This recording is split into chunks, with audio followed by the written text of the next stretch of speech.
What's good? What's good? What's going on with the family? How y'all feeling? We back. We here after a long ass stream yesterday. We made it back. Boy, feeling a little tired, but we're gonna get through this, man. We're gonna talk about it, man. We're gonna talk about this news that's not really news for us. You know what I'm saying? We got to talk about it. What's good though, man? How y'all feeling, man? You guys to talk about this not so much breaking news, man. From Team Haney. Team Haney Team Haney might have a fight after all, man. Who knows, man? Depending on how things shake out, man. The WBO just got ranked Keyshawn number one. I don't know, man. DEEBO, man. It might be time for DEEBO to come out and play. Might be time for DEEBO to come out and play, get some mud on his boots, man.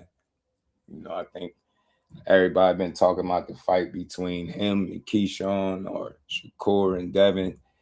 Look, I'm with any of these fights, man. We hear this Zuffa news. It's not really news to us, man. We know what time it is. We already talked about this weeks ago. Told y'all Shakur went over there to talk to them Zuffa people.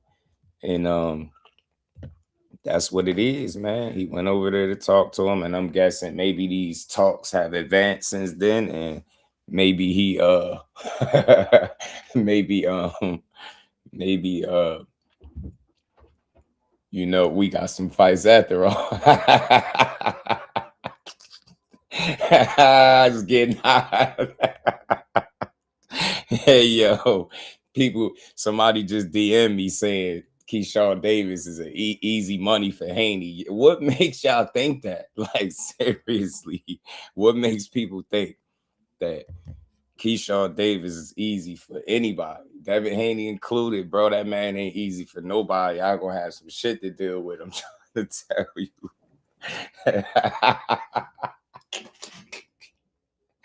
Yo, I love boxing sometimes, man. Yo, that's crazy. Nah, hey, yo, boxing crazy. Yo, they know what we want.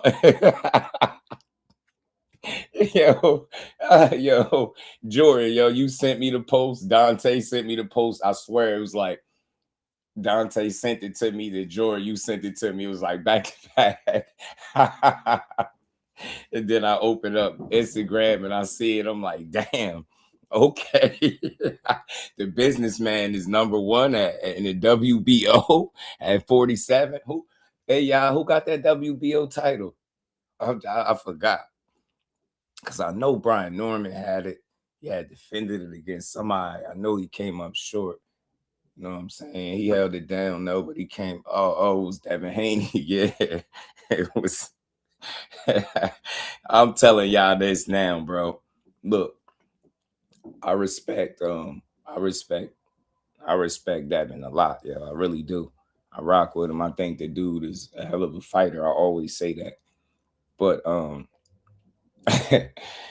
yo, it's shit about to get spooky, man. I'm telling you, put the businessman in there with him if you want to. This shit ain't gonna be what y'all think. It's not. It's not. Listen to me, yo. Just hear me out. Hold on. Let me say what's up to the fam. Everybody hit the like button, man. Sub to the channel. Shout out to OP, my dog. What's good with it, Brody? How you feeling? Marcus, what's good, family? MLC is getting hot at 47. Jordan, what's good? Said D was about to backfire. Duck down to your right. To your right if you want to. Duck down to your right if you want to, Dad. Go out there and land 70 punches if you want to, Dad. Go out there and not use your jab, your number one weapon if you want to, Dad. Go out there if you want. Yo, please, boxing. Can y'all please make this fight? Like, nah, bro. It's like all jokes aside, like we really need to see this joint. It's dead for that. Catch weight at 152. Hey, hold on, y'all. Hold on. If he don't want to go up to, if he don't want to fight, Keyshawn at 147 for whatever reason, his dad did say on the Boxing Voice the other day that he'd go up and fight Earl Spence.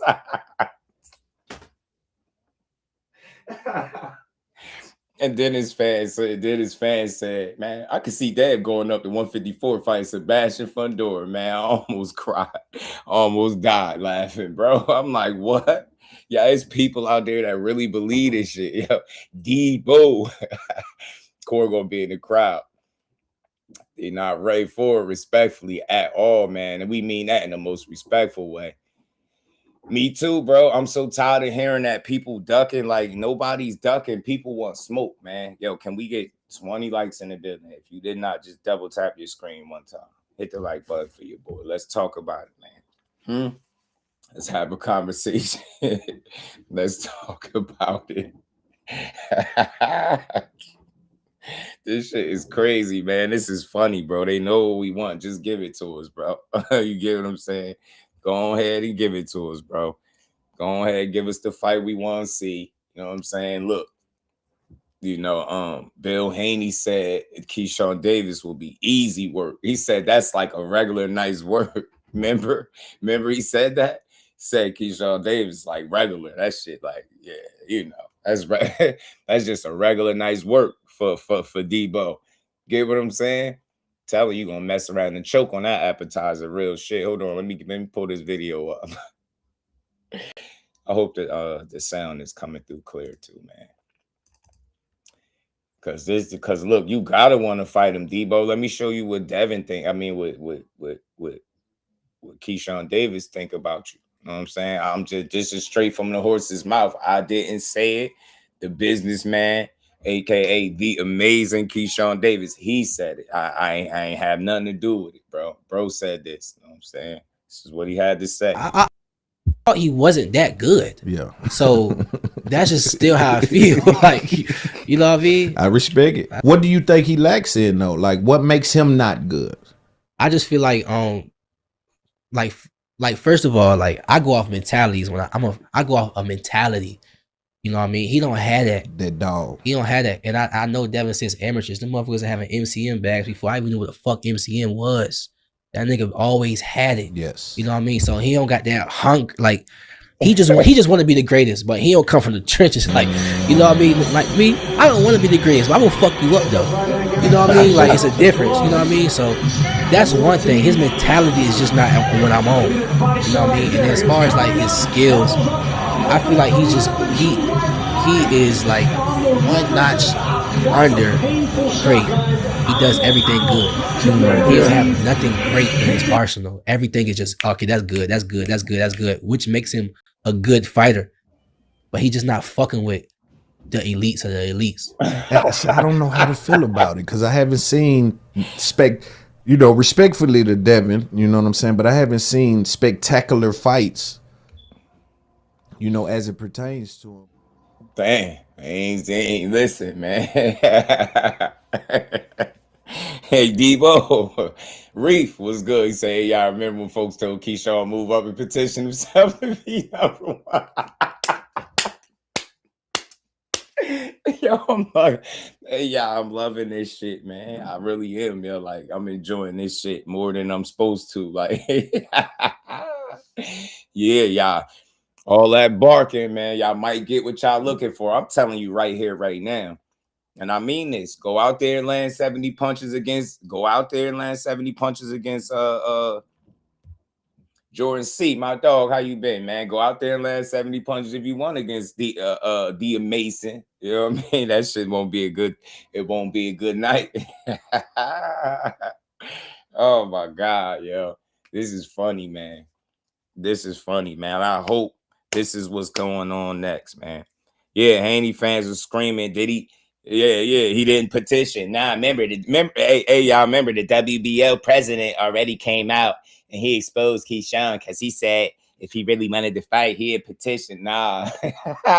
Fast forward to today, WBO say, hold on, I got y'all. Just hold up. Just hold up. I got y'all. Hey Damon, I see you coming in here hating already, man. Come on, just chill, bro. Listen, what you don't get, what you fail to realize, bro. Shakur is not having issues getting fights. I keep trying to explain this to you. I don't know why you keep trying to lump them in together.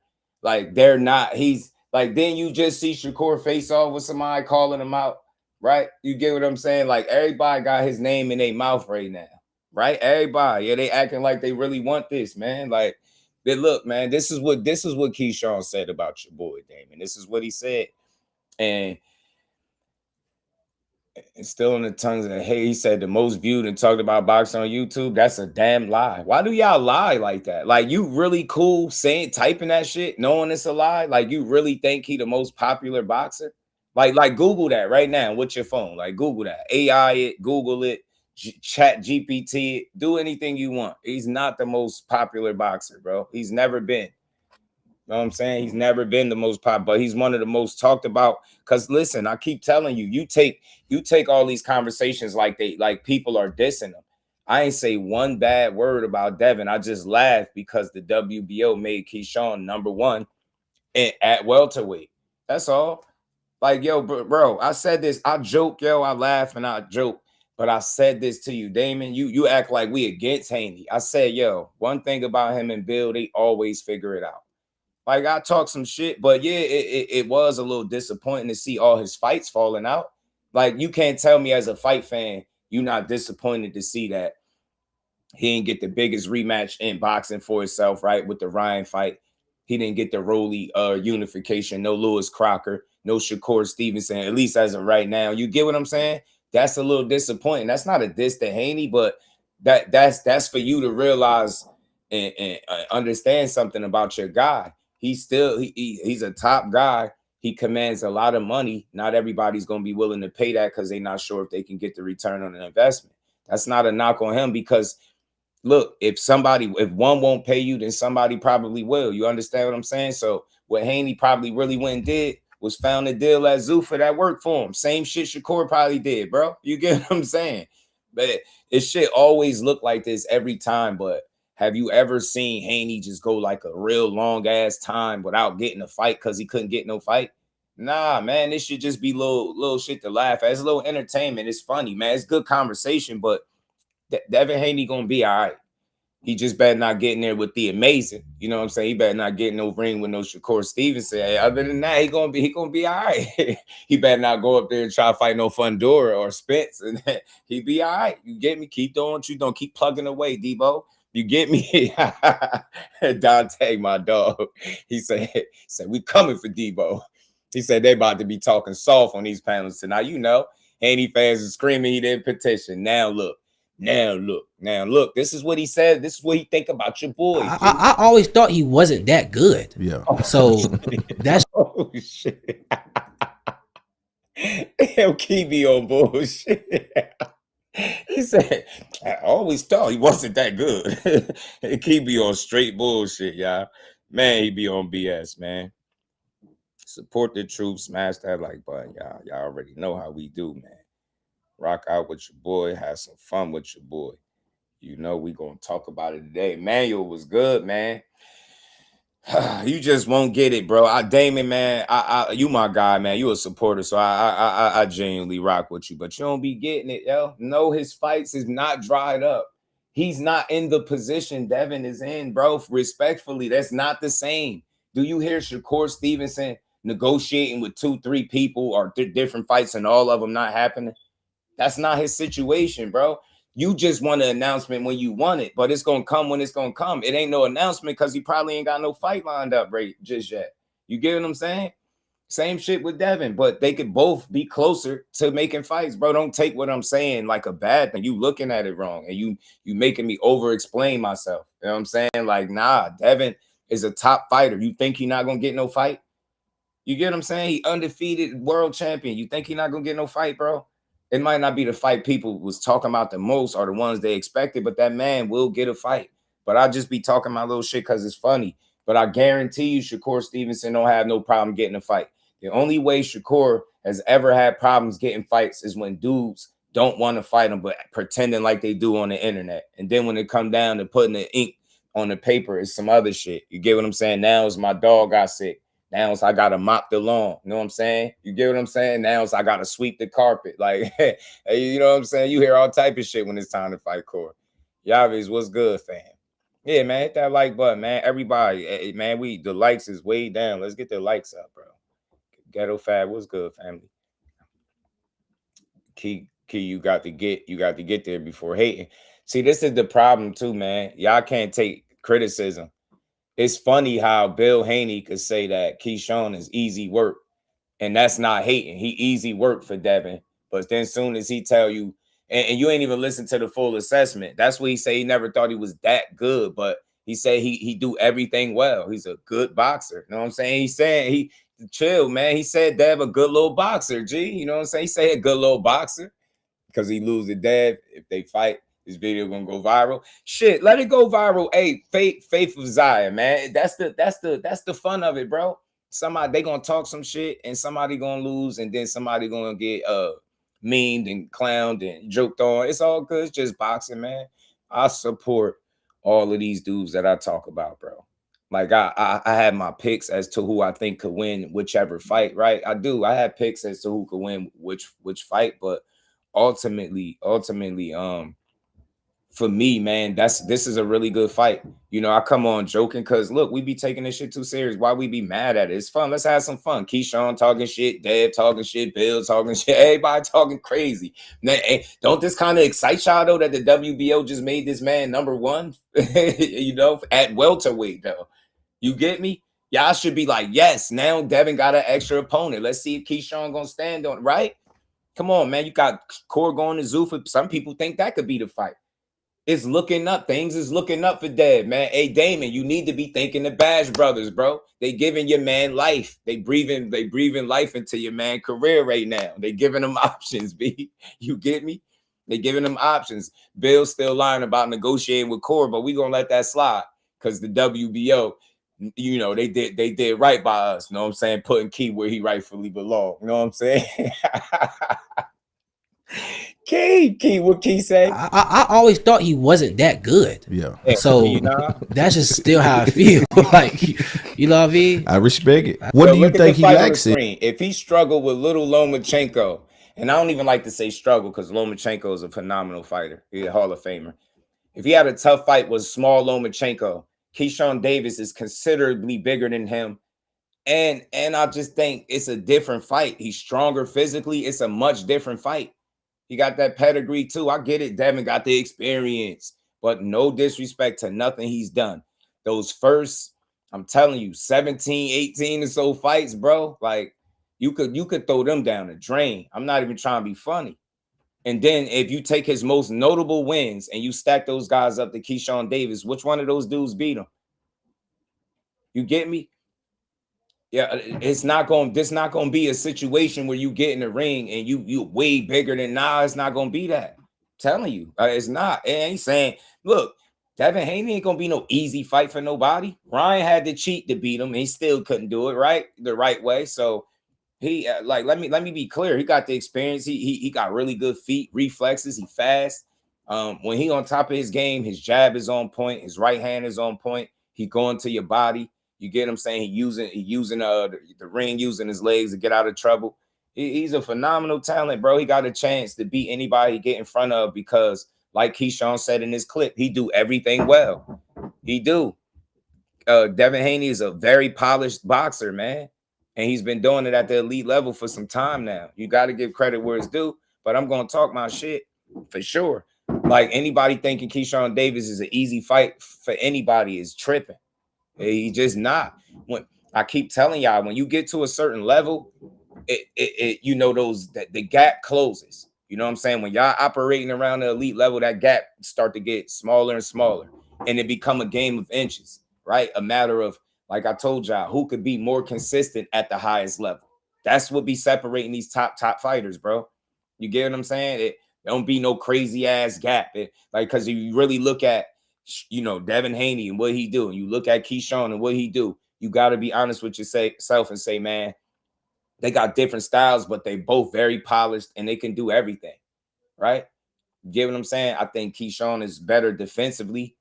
And that aggression, that controlled, effective aggression could be problematic, bro. He not no little Lomachenko.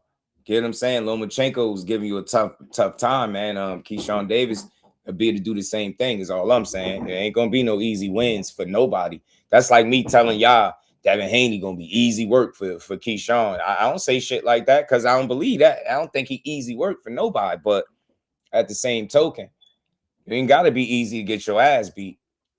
Said no. Like, what makes him not good? I just feel like first of all, like I go off mentalities when I go off a mentality. You know what I mean? He don't have that. That dog. He don't have that. And I know Devin since amateurs. The motherfuckers are having MCM bags before I even knew what the fuck MCM was. See? That nigga You give him credit where it's always due. had it. Yes. You know what I mean? So he don't got that hunk. Like he just want to be the greatest, but he don't come from the trenches. Like, you know what I mean? Like me, I don't want to be the greatest, but I'm gonna fuck you up though. You know what I mean? Like it's a difference. You know what I mean? So that's one thing. His mentality is just not when I'm on. You know what I mean? And as far as like his skills, I feel like he is like one notch under great. He does everything good. He don't have nothing great in his arsenal. Everything is just okay. That's good. Which makes him a good fighter. See, Damon's chill, man. He said he a good little fighter. He said Dave a good little fighter. Why you tripping, man? In the words of my guy Uncle Ricky Williams, he a good little fighter. You know what I'm saying? Say he a good little fighter. You know what I'm saying? He could do a little great. He does everything good. He don't have nothing great in his arsenal. Everything is just okay. That's good. Which makes him a good fighter. But he just not fucking with the elites of the elites. I don't know how to feel about it because I haven't seen respectfully to Devin, you know what I'm saying, but I haven't seen spectacular fights, as it pertains to him. Yeah, man. So that that was key being Keyshawn, talking what he talked. But like we gotta stop expecting everybody to see these fighters the way we see them, right? We're fans and supporters of the sport, right? Like, you ever realize that him and Keyshawn could be fighting, or him and Devin could be fighting one day? You get what I'm saying? Him and Keyshawn could be fighting one day. He not supposed to look at him as some unbeatable guy and nothing like that. He's supposed to feel how he feel. It's not like he said he trash, right? He started off a little rough, but he ended up giving him credit. He say he do everything well. It makes him a good boxer. You know what I'm saying? He could be wrong. You hear people say that shit about Devin, and then he get in there and prove him wrong. So I don't think it's hating if it's his honest opinion. I don't think he a hater. With hate for what? This would be Devin's toughest fight right now if they fought to the next. To me, won't be no easy on either side. But Keyshawn, like he's a guy that does everything well. He could fight off the back foot well. He could slow the pace of the fight down. He go to the body viciously. You've seen that in the Ortiz fight, right? He a good finisher. He gets you hurt. You know what I'm saying? Very smart guy, high level guy. Don't lose a lot of rounds. Don't get hit with a lot of silly stuff. You get what I'm saying?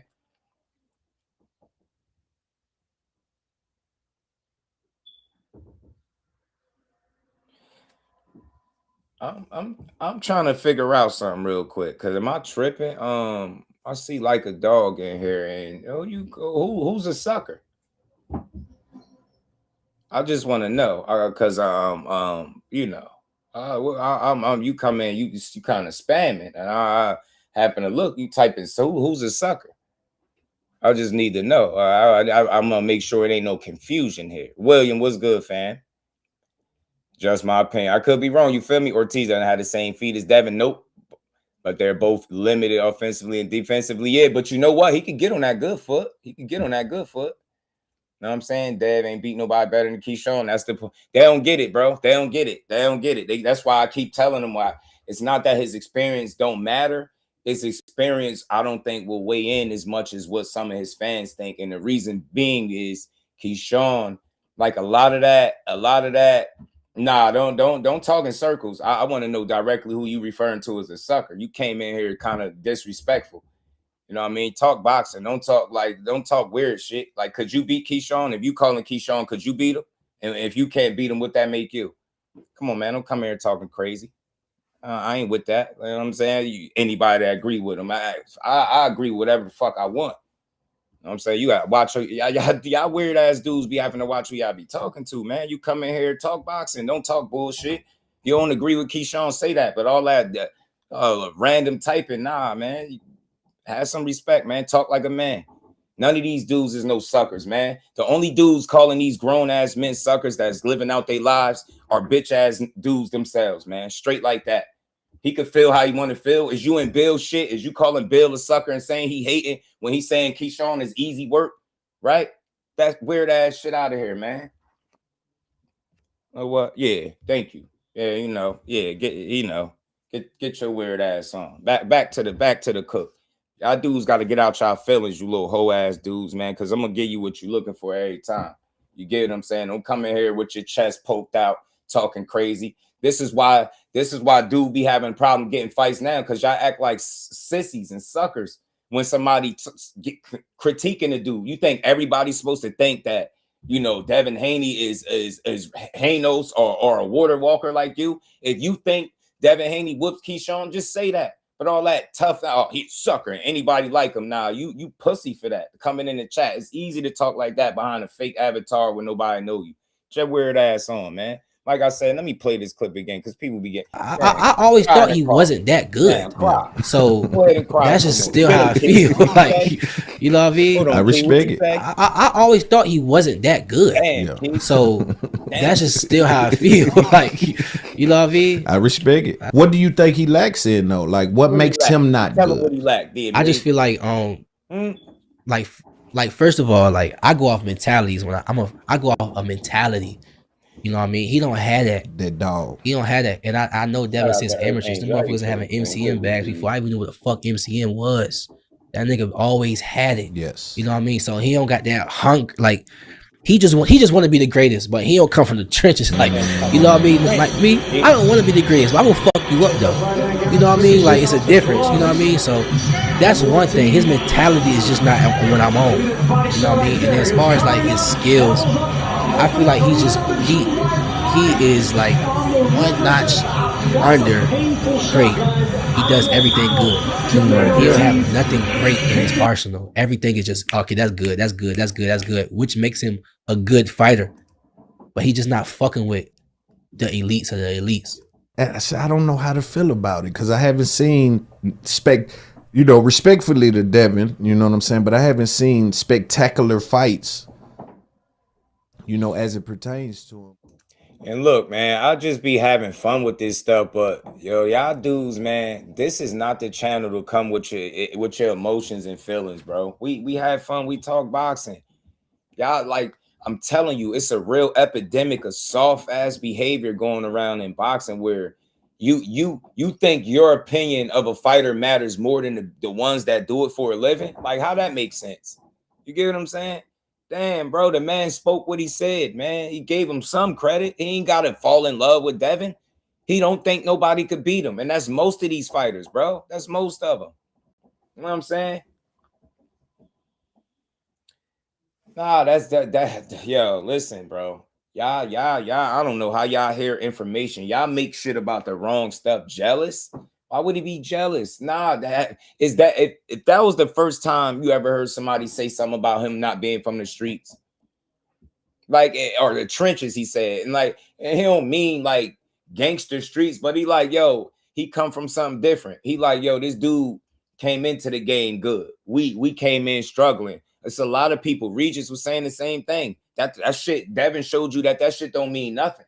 You get what I'm saying? Yeah, his father had money on the way in, but that ain't changed shit. You get what I'm saying? Devin still got in there. He's one of the hardest workers in boxing. That's why he always talked about. That's why he at the top of the game. I think so. You get what I'm saying? But Keyshawn ain't got to feel the way I feel.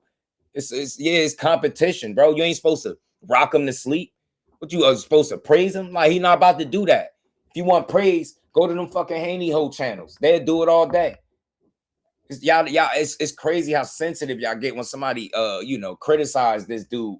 But then Keyshawn was all types of clout chasers, but y'all had his name on the hit list while he was still at 135 pounds, talking about clout.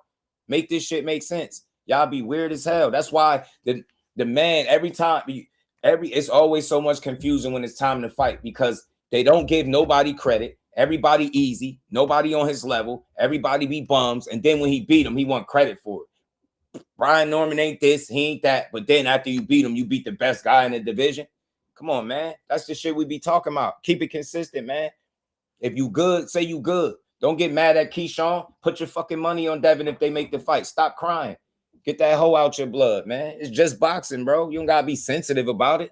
If you think Keyshawn to get his ass whooped, that's what we should be talking about. But getting sensitive or, talking crazy to me ain't gonna cut it.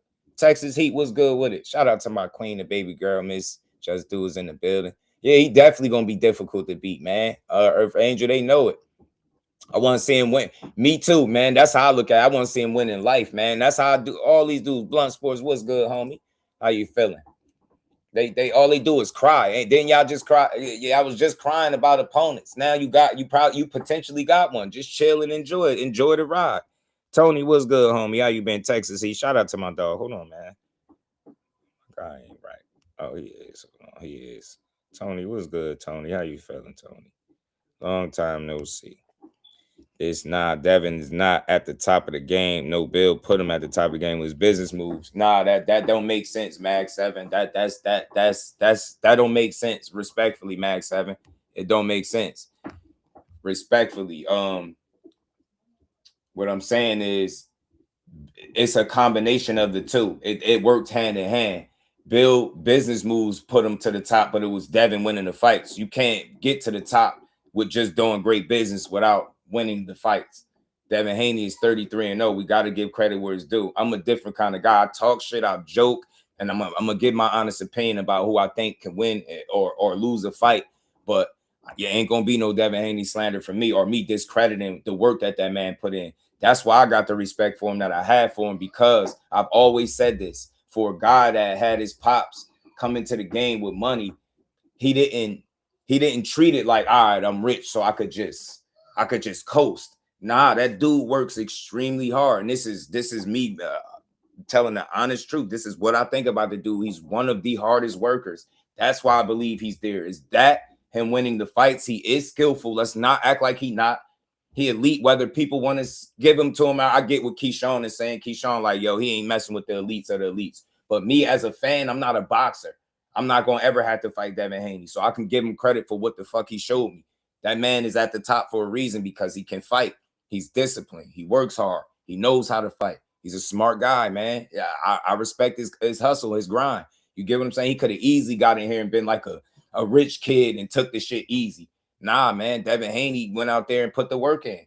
And that's why I can respect that. I talk my shit, but it's never slanderous, right? I just tell you, with the guy that I'm seeing right now, let me be honest, with the dude I'm seeing right now in the ring, Landon's going out there in back-to-back fights, landing 70 punches, looking a little unsteady, a little unstable on his feet. That's not the guy that I have the utmost confidence that's just going to go in there and do to Keyshawn what some of these people are saying. Do that mean that this version of Devin Haney can't beat Keyshawn? Absolutely not. He could beat anybody, right?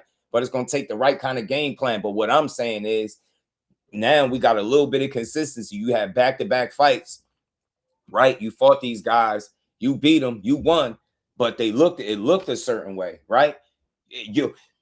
Devin Haney without the presence of a jab, y'all telling me is the best version of Devin Haney? Come on, man. Where the real Haney supporters at? Not the Haney hoes, the supporters. You telling me Devin Haney could be the absolute best version of himself without using the very weapon that y'all bragged about for years, saying it was the best jab in boxing? You telling me that without that, he's still the best version of himself? See, I'm logical, and I break things. I can still be wrong. Maybe he can go out there and beat him without a jab.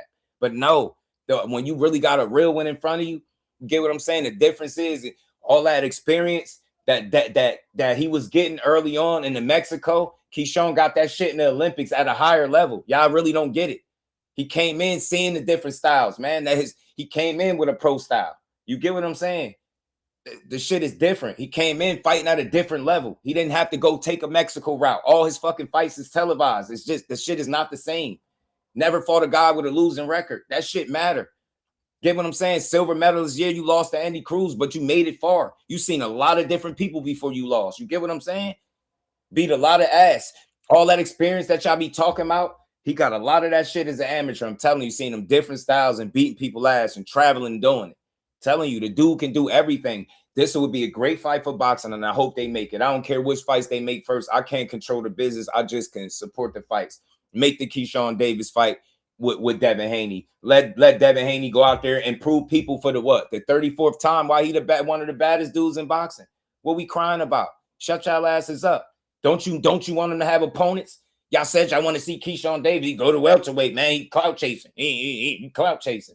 Now he up to now he ranked number 1 at WBO in the welterweight division. Now you want to cry? Shut up, man. Stop whining.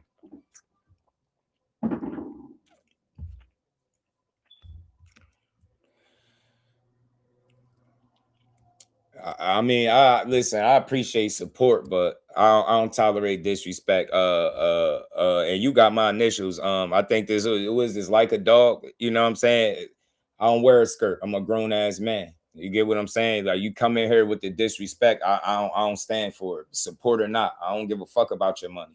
You know what I'm saying? Be respectful when you come over here. Just talk boxing, man. Don't come in here. You a sucker. You this. You hating. You coming with the wrong energy. If you a grown man. If you're a grown man, you don't come in nobody chat talking disrespectfully. You come in here, you state your opinion, and you keep it pushing. That's what men do. Men don't talk crazy behind a fucking avatar. You get what I'm saying? On the internet. Real ones don't move like that. Since you think you're a real one. So if you're a real one, then you will pick up what I'm putting down. Back to this cook, man.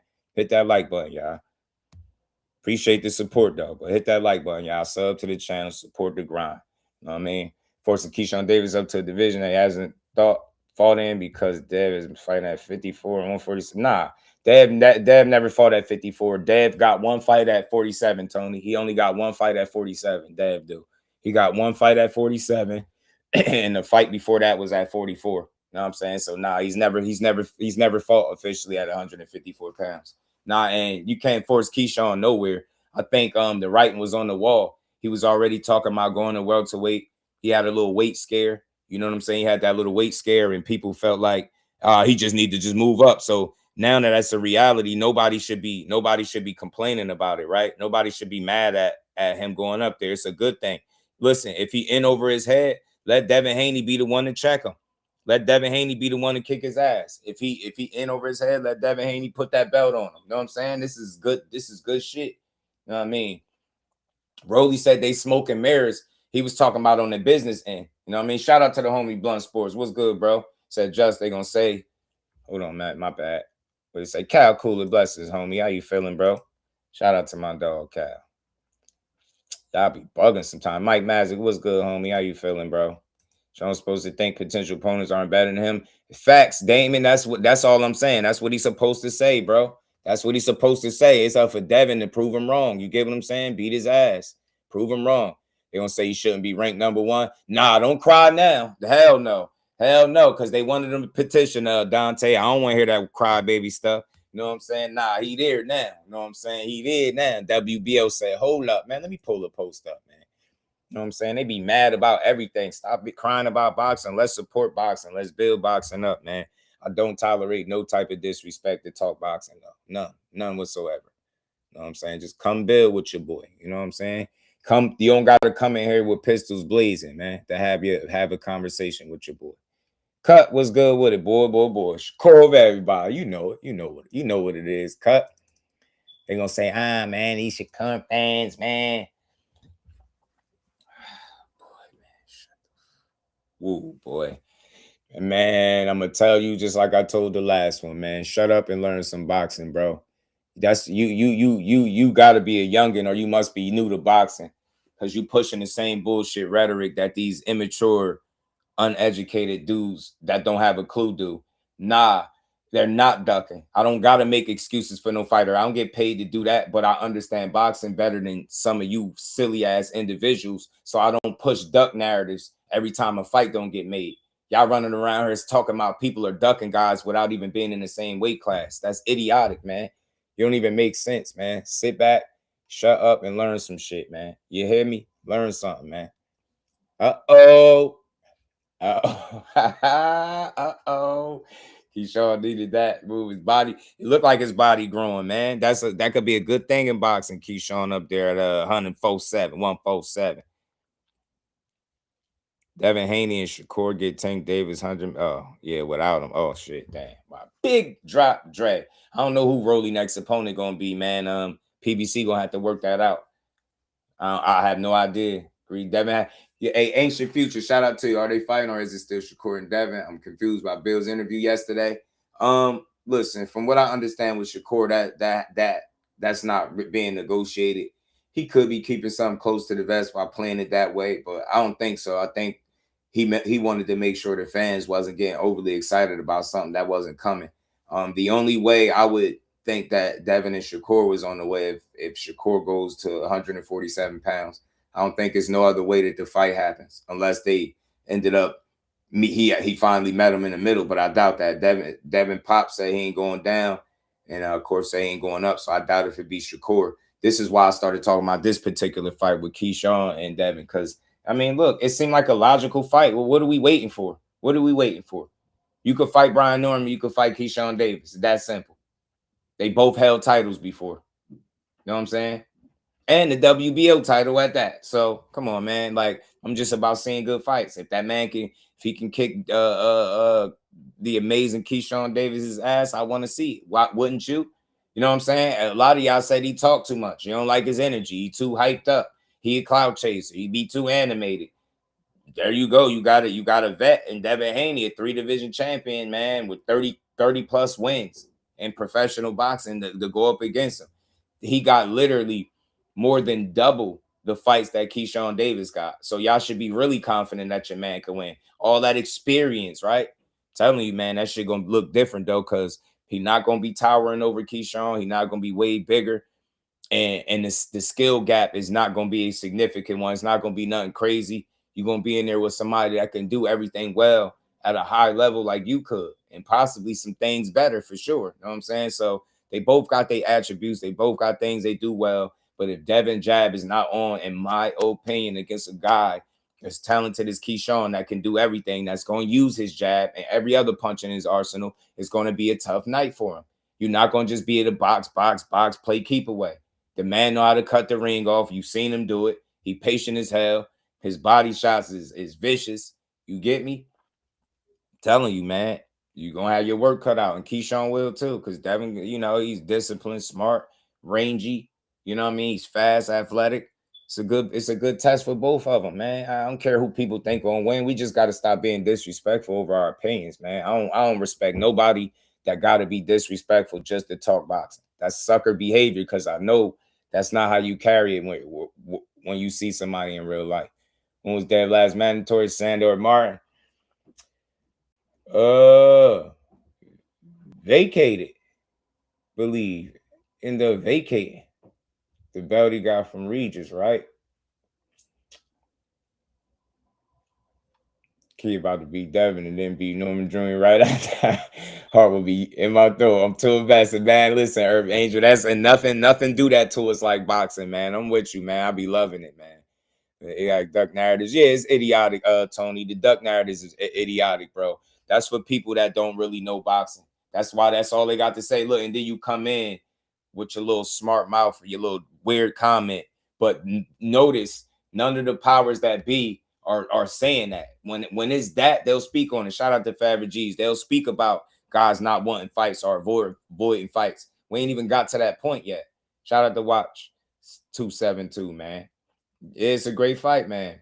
Just now seeing all the bits. I'm telling you, Earth Angel, the more you pay attention, the more you open your mind to understanding this business, the more stuff will make sense to you. You'll start understanding why fights don't happen, and you'll realize that it's more business related than anything else, especially for the uneducated. I got to say it for y'all again.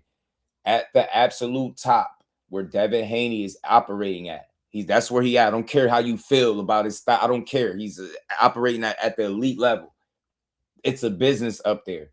All that sports shit y'all talking about. So for these fights to get made, they're not gonna just be 1, 2, 3. They're gonna have to make sense. Then y'all learn anything from the Rolly situation, right? Yeah, I could have easily looked at that situation and said, yeah, Devin Haney a duck. He don't really want to fight. They broke. They ain't got no money. Blah blah blah. That's corny. I'm a real one. Devin Haney get paid a certain amount of money to step in that ring, bro. That's a fact. That's known. We know this. So when PBC couldn't fit the bill, fork the bill, you get what I'm saying? For what he wanted, he had to move on. Simple, right? But you got the weirdos. Oh, nah, Devin Haney duck Rolly. Nah, he didn't duck Rolly. I mean, you can't expect people to get in the ring when the business don't make sense. But again, some of that business talk, kind of bite them in the ass because you preach that you the A side over these people. Y'all own man and y'all don't need nobody. And then it's like, oh, we don't need you until it's time to make a fight and put up the money. So it get tricky, man. It get tricky. Shout out to my brother Mike Kirkland, man. Yeah, they about to you get me favorite G's. That size would be crazy. Mike, what's good, bro? How you feeling? That size. Shout out to Zoom versus my brother. How you feeling? Telling you, bro, that size would make things real competitive, man. It'd be a fun fight to watch for sure, man. These dudes. And then, Devin is a winner at heart. He don't know how to lose. That man don't know how to lose. I know people will say, what about Ryan, man? I ain't on that. Ryan cheated. I'm going to leave that there. That man don't know how to lose. He undefeated. He ain't been a champion in 3 divisions for nothing. You know what I'm saying? People don't get that. You don't do that. You don't get there being just okay. You know what I'm saying? Yeah, it was good business moves along the way, but it was some good boxing along the way too. Smart, high-level boxing. That's why the man is where he at. You know what I'm saying? So let's build them up. Let's build the fights up instead of trying to trash guys, man. I don't care how Keyshawn can feel about Devin, how he feels, right? But that ain't going to change the fact that I think he is a very talented fighter and not easy for nobody to beat. You know what I'm saying? Just because he understands the game. He know how to box. He understands the sweet science. Now, he got flaws just like any other fighter. And I think Keyshawn Davis is the kind of guy that could exploit certain flaws in you. You get what I'm saying? He could be the one to exploit those flaws and make shit difficult, man. I'm telling you, it get rough out there. Just working, man. Shout out to Zoom. I appreciate you as always. Known for not having money to pay elite. Nah, I don't think it's that. It's not. PBC ain't known for not having the money to pay elites. That's not true. PBC is known for not being willing to give up huge upfront guarantees. See, that's a little different. They're not known for it's not about not having the money. Think about it. Like, could they be for sure paying Devin what he's looking for that they're gonna make that money back? Could they be sure? You don't know, right? They ain't the craziest ticket sellers. I know it's a unification, but could we be sure that that's going to be some type of sellout event? We don't know that, and they don't either. And they probably did the numbers, crunched the numbers, and seen that it don't make sense to pay him what he's looking for to put on a unification. People don't get it, man. They think the belts mean that these dudes just going to empty the vault. Nah, that shit don't go like that, man. That shit still got to make sense. How big is that fight realistically? Is it a big fight? Is it really going to sell? And then it's crazy because soon as they're told to kind of bet on themselves and put that bread up, it's like, PBC doing bad business. They ain't got no money. That's why y'all have trouble making fights. You go fight, fall out, just say, yo, the business went right and move on. But y'all want to try to double down, make it seem like the PBC is underhanded doing you wrong when that's a potential belt that you could need to secure a unification and possibly be chased down undisputed, right? It's a lot you could do there. You know what I'm saying? But that's just my thoughts, man. Throwing combination like the Nars and Ryan, he gonna cause any problems for sure. Troy, what up? Sean, not ready for Devin respectfully. If he gonna move up to 47, Richardson probably be best. Look, I respect all views. I get that. Shout out to Troy, man. I get it. I don't think it's a matter of Keyshawn not being ready for him. It's just a matter of will he be prepared and will he win on the night? Will he be better than him on the night? Look, he came in, he proven to be a higher skilled, better amateur. He came into the game fighting better competition. Who he fighting, fought all the way up into his last fight. People know his fights. A lot of those dudes, like you take Devin's best wins, his best 5 wins, and you stack any of those dudes up against Keyshawn Davis. Do you got any of those guys beating Keyshawn? I don't. Shout out to my dog, Rich, man. What's good, homie? It's far popular than even Tank right now. What? Devin is far more popular than even Tank right now at the PBC, and it was a mistake for them not to find that bread. Yo, what the yo, man. Y'all, yeah, man. Yeah.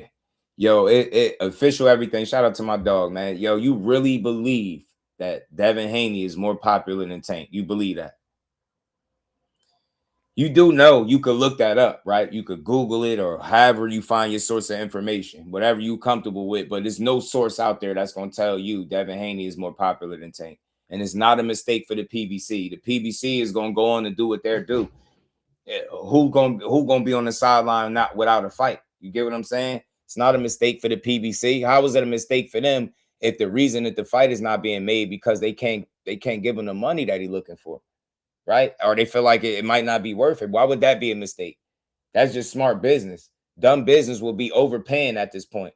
The PBC is not about to do that. Think about it. Devin been in the game this long, 33 fights in. You think they can't estimate or have some type of idea what his worth is and determine that, hey, man, that might be a little too rich for us. We ain't willing to pay that for this particular fight. Get what I'm saying? But there's no way in hell you could really realistically believe that Devin Haney is more popular than Tank right now. Like, he just not. That dude is a viral sensation, bro. I'm telling you. And I have no problem giving credit where it's due. That's just what he is. He is, bro. I'm telling you, he could come do something, tweet right now. There's going to be some videos before I even get off this live stream. I'm telling that shit different, man. That specifically is he lose patience. His jab not working. He just completely abandoned during the fight. Do you see it? What I've seen, Tony, is shout out to Rich, my dog, man. What I've seen, Tony, is I've seen him in a couple of fights where his jab hasn't been effective. More so in his last two fights. You know, his fans say that in either of those fights, the plan wasn't to use the jab, but we know that's not completely true because, you know, Shane Mosley worked with him in the fight at 44, and he said all of the things that they worked on in the gym, he did none of them. So it's not totally like he abandons it, but I feel like for the last couple of fights, it's been an absence of a consistent jab. Like, that hasn't been, you know, a noticeable weapon, right? That's usually how he set up most of his offense. Majority of his offense is behind his jab, like a smart textbook fighter, you know. So for me, and maybe I'm looking at it wrong, but I've watched his career for years and I've never seen a fight where his jab hasn't been the weapon or one of the weapons to set other things up and him to get his offense flowing, settle into a rhythm. That's what Devin does. He's a smart fighter. You get what I'm saying? So without seeing him do it and seeing him approach fights without the jab, it is there that automatically, in my opinion, makes the fights that much tougher because everybody know if you could land a jab, you could land anything. That's the talk, right?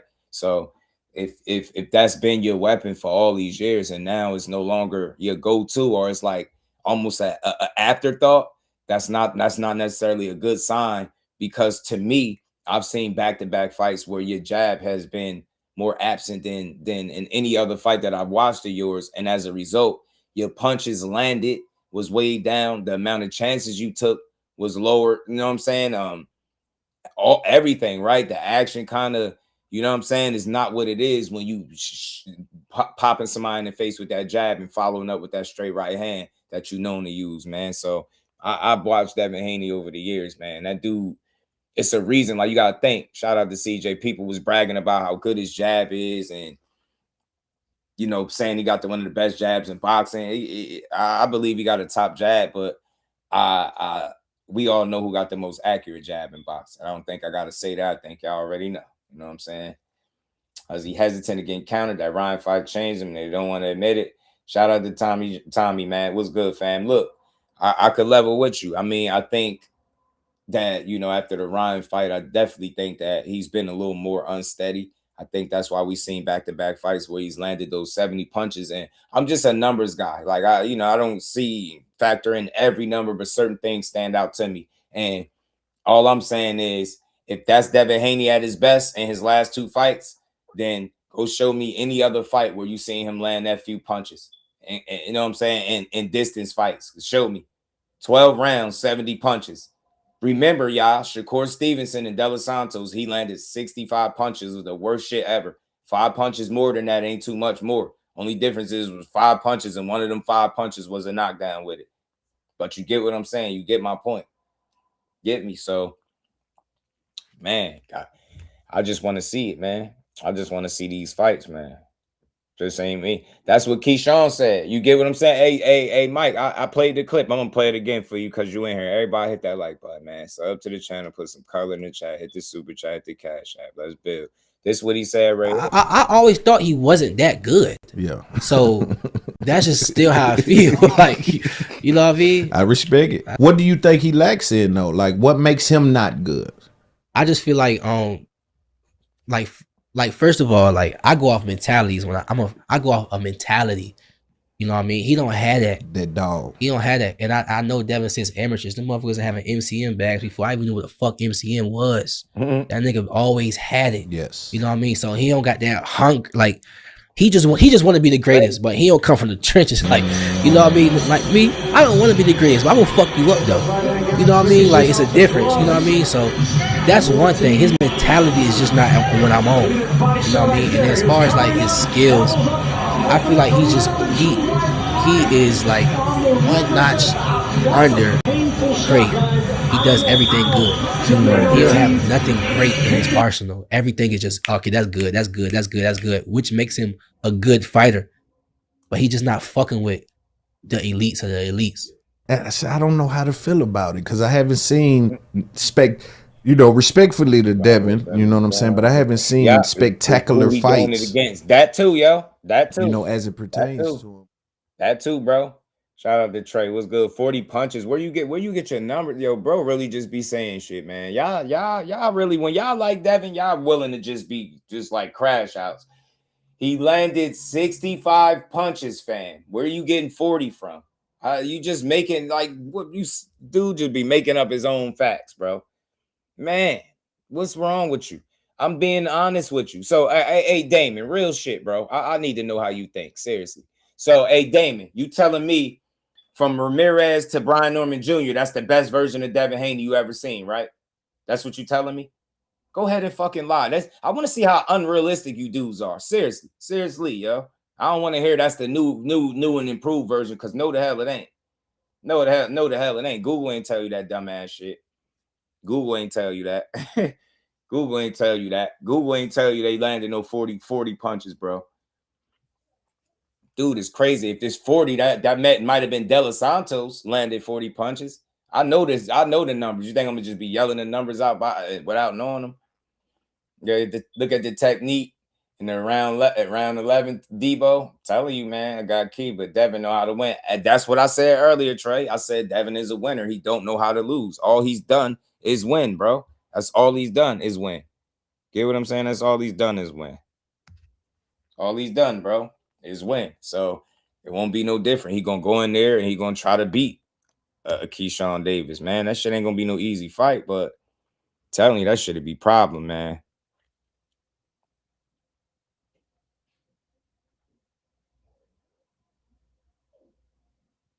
That shit would be a real problem.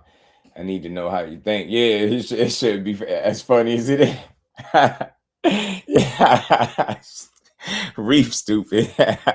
Nah, cause I be trying to understand, bro. Like I'm really a fair guy. I like to have a conversation without the, disrespecting people for their opinion, bro. I be really trying to understand like what you think. I want to know. You get what I'm saying? So Damon, that's what I'm saying, bro. That's my concern. Do you see how logical I am? Do you see how I'm basing it off of what I'm actually watching from the fighter and not how I feel? It's based off what he's showing me. I'm like, yo, show me any fight that went 12 rounds with Devin Haney landed 70 punches and his jab wasn't on target. Man, that man hit you with 70 jabs in a damn fight, bro. You get me? He jabbed the shit out you. Go look at the Kambosos fights. How many times did he jab Kambosos in his shit? Especially in the second fight, man. He had Kambosos leaking and everything. You get me? I feel like I know what I'm watching. And that's just what it is. Get me? Without that jab being on point, he's a different fighter. Without him taking chances that I seen him take early in his career, he's a different fighter. You get me? He fights safer, but I don't know if safe necessarily beats Keyshawn. Does that make sense to you? You get me? You got to beat Devin against Keyshawn. Just like Keyshawn got to be the best version of himself. I believe Devin does too, because they those type of talents. You can't get in there and be playing with no Keyshawn, bro. You are hoping that He just not gonna be on point. Like, you get me? You got to go out there and prepare for it, man. Youngin' like that.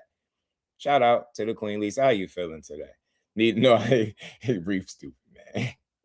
Gonna be thrilling vanilla. Know what I'm saying? Earth Angel, man. Let's get this going, man. Somebody said something about Key. I think I got a video I could play about Key, man. Let me know. I'm gonna play that joint from Bernie and them earlier too. Hold on. Here goes somebody sending Keyshawn Davis a message about Devin Haney. Shout out to YSN, my dog, man. Shout out to Mel. He does things different every fight to me, which proves the game plan matters. Nah, but look, out of all of that, bro, I don't think he does things differently every time. I think that might be a little bit of an exaggeration, maybe to me, right? I hear you think he does. For me, he's established himself. Like, why was people running around saying he had the best jab in boxing? Or his fans, at least, right? Because he showed you that shit like a whip every fight. That shit, if you ain't see nothing else from Devin, he's gonna be jabbing the shit out you. And straight right hands, and bro, let's not act like we crazy. So just after the Ryan fight, right? After the Ryan fight is the fight that he decided to switch up everything. Hold on real quick, y'all.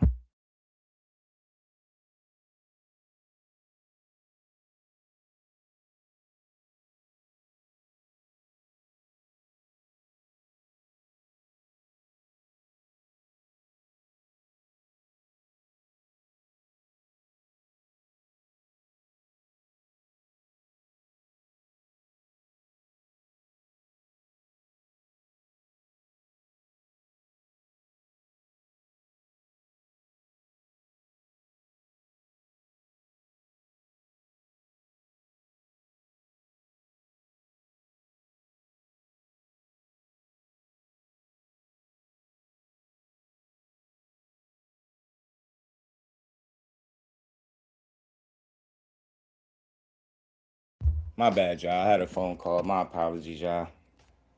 I had an important phone call I had to take. My bad, but we back. Let me get this video going now. Get it download. There we go. All right, y'all. Shout out to my brother Mike Kirkland, man, getting it started, putting some color in the chat, man. Appreciate the love as always, Mike. Shout out to my dog, man. Said I agree with Keyshawn. Think Loma got a mean accord and Devin also, because he got a motor to him. You get what I'm saying, Mike? He really got a motor, Lomachenko, and he'll really push you and put you in some uncomfortable situations. We've seen it. He did it with T.O. He do it with everybody. He did it with T.O. in a fight that he lost. He did it with Devin. He had Devin in some uncomfortable positions because of how he approached the fight, and he applied that pressure on you, man. Loma a tricky dude, man, and he really can fight. You know what I'm saying? So let me see this. Aaron Ford, I think it's his coach, Aaron Ford. He got a message for Keyshawn Davis with the Devin Haney thing. Fighters, prepare for your best weapon and try to take it away from you. So you got to have a B weapon, C weapon to counteract opponents, right? Yeah, but what's his B and C weapon though? Watch this. See how quick? Watch how quick that get the bump. If all right, his jab is his A weapon, so he abandoned that right for the last two fights. So what was his B and C weapons? Get what I'm saying? Shit crazy. What was his best weapon for both of those fights? Shout out to the homie YSN. Let's keep going, man. We're going to keep rolling, y'all. Like, it's looking like we might get Keyshawn versus Dev. Like, wow. I don't know if it's next. I don't know, but it looked like that's going to be on the horizon soon. Wow. What's your thoughts on that? I thought Keyshawn was going to stay at 140. If it was up to me, which it ain't, I still let Keyshawn hold at 140 for a little bit. Because jumping straight to 47, it's a big difference up there. Dev is a big boy. He's holding that weight at 147 good. I think Keyshawn should gradually move into that weight. Don't just keep jumping weights because you can. Hold it down to 40. Get you a couple more fights at 40. Then make that move up. Do you think fighters are rushing too much? They are. Because you've seen a lot of hopping around, and you see fans telling a dude that hopped up to 140 for a big fight, oh, just go to 147. It's like, oh. Yeah, they don't want to do it that way. I'm going to go back on a little history here. If you remember, you had Adrian Broner won the 130-pound belt, the 135-pound belt. He skipped over 40 and went straight to 47. He didn't let his body mature into that weight class there. He should have took the 40 before he went to the 147. And I think his career would have been a whole lot different. Well, hey, guess what? He's a Hall of Famer. But I think you still don't jump that 140-pound division. Get that one first, then go to 47. I believe it. And hey, Coach Stafford, Mike Stafford was a big friend of mine, a big friend of Bo. But he was like, yo, the money was there at 47 at the time. That's why he did it. But Keyshawn should go and get the belt at 140. Then go hunting for that 147-pound belt. If you still, guess what? You can tell the organization, hey, I got the, hypothetically, WBO belt, WBC belt. I want to go up to the 147-pound division and try my luck at that. You go up there, you win it. Now you can figure out which belt you want to keep, which one you want to leave. But you still got that 140-pound belt, win, lose, or draw. I always think that's the best way to do it. It's a fight where to occur next. Who has that? I feel the coach. I feel him, but nah, I want to see Key do exactly what the WBO put him at. They put him at 47. Your people been asking for it. They swear Keyshawn some type of easy win. I would just love to see the opportunity for the fight to be made, man. You know what I'm saying? So people could really see so I could show people what I've been talking about. You know what I mean?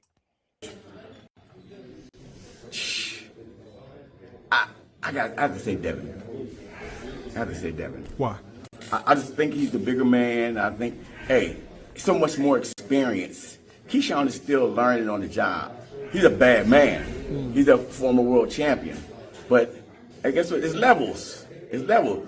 I think Keyshawn's going to be an all-time great as long as he figures it out. Nah, seriously, man. Fuck this. What is these levels that's between them two? Nah, seriously. I can't see it. Maybe I'm dumb or something. Somebody tell me, what is the levels between Keyshawn Davis and Devin Haney? I don't see that. I'm sorry. Like if you telling me that Devin Haney is the better fighter, by all means, I'm not tripping. I'm not arguing with you neither. It's all good. I don't think you bugging and none of that, right? But what levels are we talking about? Now I'm serious though. Like these little them little ass dudes, man. Them little ass dudes, Keyshawn, a punch on them little ass dudes that he fought. That because this is basically what y'all talking about. These levels that y'all talking about, he was able to get to these levels fighting that competition that he fought. Like, nah, man, if I go through like the first damn near 20 fights, none of them dudes, Keyshawn wouldn't even schedule a fight with him in like 20 of the guys that he fought. No bullshit. I'm not even playing. So like when they be like levels and all this experience, bro, I'm trying to make this is me.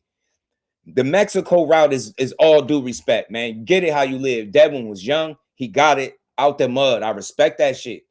But that level of talent over there, fighting them dudes in them low ass gyms and fighting guys with love handles and multiple losses and double-digit losses. Keyshawn Davis has never been in front of nobody with no double-digit losses. You get what I'm saying? Just a bunch of trash. Like he ain't never done that. So I don't know, man. Like it's like we only account for the levels like after the fact. What did he build his foundation on? Keyshawn would mop them dudes. I'm talking about he'll run through all of them dudes. Them little ass guys and them man, guys over there in Mexico, bro, he'd have been punishing and stopping them dudes left and right, man. We talking about a damn Olympian. I'm telling you, it ain't no crazy level gap between them. Yeah, you could give him the experience edge over Keyshawn. I would not argue with nobody. He got 33 fights. He got to have some type of experience out of 33 fights in 3 weight classes, right? But it ain't no gap. It ain't no levels between them like that in terms of Devin being levels above Keyshawn. I don't see that shit. I'm sorry. I don't see it. Based off what levels? No. Nah. You talking about a Keyshawn Davis that could do a little bit of everything. Nah. His answer is his answer. I respect it, but I just don't see it, right? It don't make me mad, but I want to understand it. Like, it's easy to say this stuff, right? It's easy to say it. It's easy to say, it's levels, but when you ask somebody to explain it, the shit is not going to be like levels. Like when you look at Devin, you could say, yo, he do a lot of things well. He do everything well. That's what they say about Keyshawn. I'm going to play the Tim Bradley video next, man. I'm going to play the Tim Bradley joint next. Let me let bro rock out. Yeah, man. Appreciate you, CJ. Division by Everybody division, don't rush nothing. Don't rush anything. Decision or stoppage? There by decision. Decision. Close? Competitive? Close decision. I think we're gonna have it'll be a real fight. Keyshawn's a dog. He's a real dog. See? Do you see? So if he's levels above him, why would the fight be so close? Do that make sense? Think about it. When people are levels above the opponent, are the fights close? What Shakur did is show levels with Tio. That was levels. He didn't come close. It wasn't competitive. He wasn't never in control of any round for any minute. It was just like a shellacking. That's showing levels to me. That's showing levels. And even with that, it's just Shakur is far more consistent at the things that he's great at than Tio is, right? It's not like the gap between them is so something crazy neither. Nah, because when you operating at that highest level, the gap it gets smaller and smaller. So all them levels, man, people, that's just something people become accustomed to saying. So tell me, do the two things line up? If somebody is levels above the opposition, when you go in there, we're gonna see that. It ain't gonna be, oh, it's a close competitive fight because Keyshawn a dog. It's a lot of people that got dog, but do they got the skill and the talent that Keyshawn got? No. Do they got the pedigree that he got? No. That man, the Olympian, bro, he's seen a lot. He's seen a lot early, bro. Seen a lot early. He came into the game being moved differently. Close decision. And I think, hey, so much more experience. Look, Keyshawn is still learning on the job. So much He's a bad man. He's a former world champion. But I guess what? It's levels. It's levels. I think Keyshawn's going to be an all-time great as long as he takes his time, division by division, and don't rush nothing. Don't rush anything. Decision or stoppage? There by decision. Decision. Close? Competitive? Close decision. I think we're going to have it'll be a real fight. Keyshawn's a dog. He's a real dog. So close decision. But just their experience, edging them out. Ain't no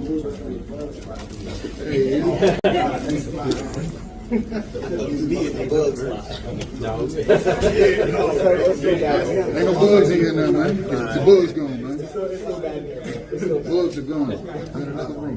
Ready to go, folks? There you go. There you go. EV3 goes 3-0 on the night, man. Just talk to me how that feels. Amazing. Talk to me about the fight, just in terms of what you saw out there and everything like that. The decision. They got the decision right this time. Keyshawn, at what point did you feel like you had control of that fight? It looked pretty like you dominated pretty much the whole time. But at what point did you think, hey, I got control of this? Shit, since round one. I mean, I knew he couldn't do that with me at all. And, I feel like I showed it. Was there a disappointment it wasn't a knockout, or you just take away the win and proud with that? Man, I'm proud with all three of us. Look at our face. They don't like we have been in the fight. I'm proud of the squad. It was the fifth. He'd be drunk by now. I'm telling you. He said, DEEBO, lay me down. He said 4 shot was close, but people said shot went 8-4. To me, that's not close. It was more competitive than close overall because, ultimately shot pulled the way down. But it was still, it wasn't no, and think about it. The walkout, the scope crowd, just soaking that in. Walk me through that moment. Man, I ain't gonna lie. Norfolk is always lit. I ain't even gonna lie. Like y'all lit. Punches, he landed 7 more y'all punches love than fights. 4. I love fights. Like we love fight. We love violence. You know what I'm saying? But in a good way. You understand what I'm saying? But yeah, we love violence in a good way. And they know the businessman bring it. We love violence in a good way. Go ahead. Now you handle, you handle business. What's next? I mean, when we were in New York, I seen Bill Haney run up on you.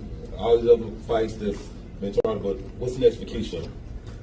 Shoot, whatever God got planned for me, bro. I ain't gonna lie. Like y'all see, like I'm very vocal when it comes to this boxing stuff. Y'all know I ain't scared of nobody. Y'all know I ain't ducking nobody.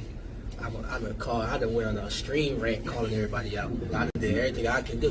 You know what I'm saying? So like, bro, like at this point, whoever is willing to fight the business, man, let's make it happen. Keyshawn, did that crowd, when you had Albright on the ropes there in the 11th and 12th, kind of hitting him with some combos, Did that crowd, did you feel that juice? Did you feel that energy? Do you use that? Or is it one of those things where it's nice, but that didn't make too much of a difference for you? Nah, man, I've been doing this for over 15 years, bro. I done fought a lot of crowds. I done went to the Olympics and most. So, like, the crowd don't really, like, do too much for real. I just see that he's hurt. You know what I'm saying? I just get like, oh, man, stop him. You know what I mean? So, like, that's all it be. I just be seeing my opponent get, like, real weak in there. And then after once he start getting weak, I just get on top of him. Keyshawn, now, how much fun did you have in there? Because, like, after the second round, you know, I see you, like, smiling, dancing, all that type of stuff, taunting too. So how much fun did you have in there? Bro, I had fun in there for real. Like, bro, I like fighting, bro. This is what I do. Like, I really like fighting. You know what I'm saying? So, like, every fight in there, like, every fight really be fun for real. You know, like he said, like, well, like I said to him, like, since the first round, I knew I was going to win. Like, I knew bro couldn't beat me, bro. You know what I'm saying? So, like, I just be having fun with it every round, every moment. Again, how much does that support mean? When you look in the crowd, you see cases like Pusha T, Tyrod Taylor. I mean, how much does that support mean? Bro, it mean a lot, bro. Like, it mean a lot, for real. Like, shouts out Pusha, Shakur, Jay for getting us on this card. You know what I'm saying? My family. Why Wu was so hard for him the first time? My brother's right behind me. Yeah. You know what I'm saying? Like, if you think 8-4 is not close, what is 8-2? He showed levels above him. That shit wasn't no majority decision. 10-round fight. Your logic be flawed as hell, man. Your logic be so damn flawed.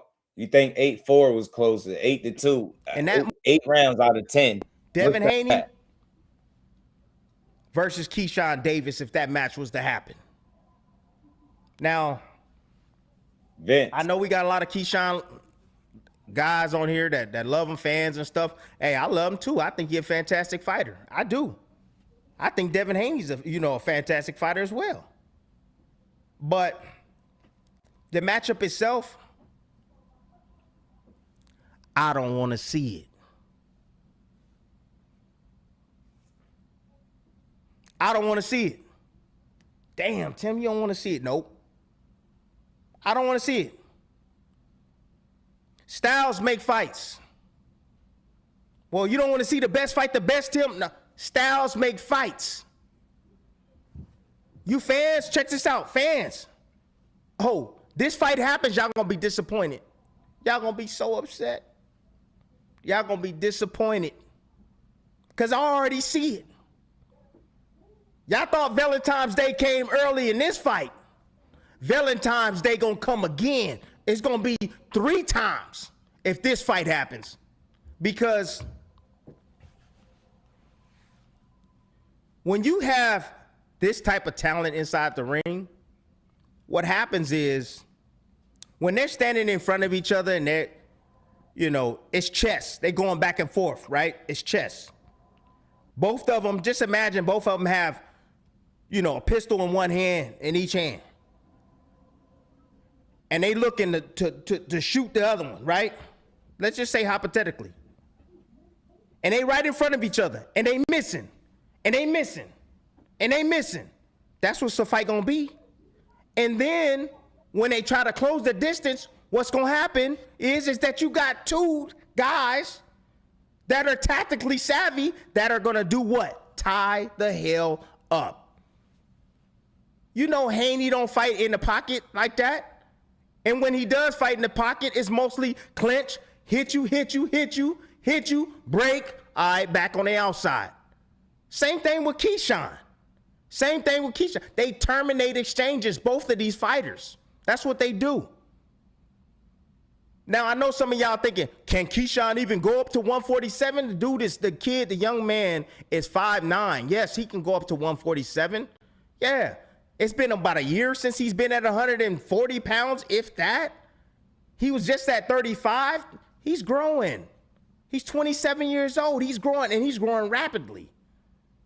You see how thin he looked in this fight? Yeah, he can go to 147. Absolutely. Yes, he can. But if I favored a fighter, if they were to fight, so I'm telling you right now, I don't care to see the fight. I think it's an ugly fight.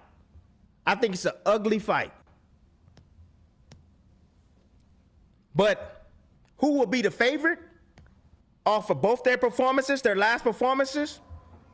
Devin Haney will be the favorite. He will be the favorite. Betting odds favorite? Hell yeah. Haney has more experience. Haney's been fighting since he was 17 years old.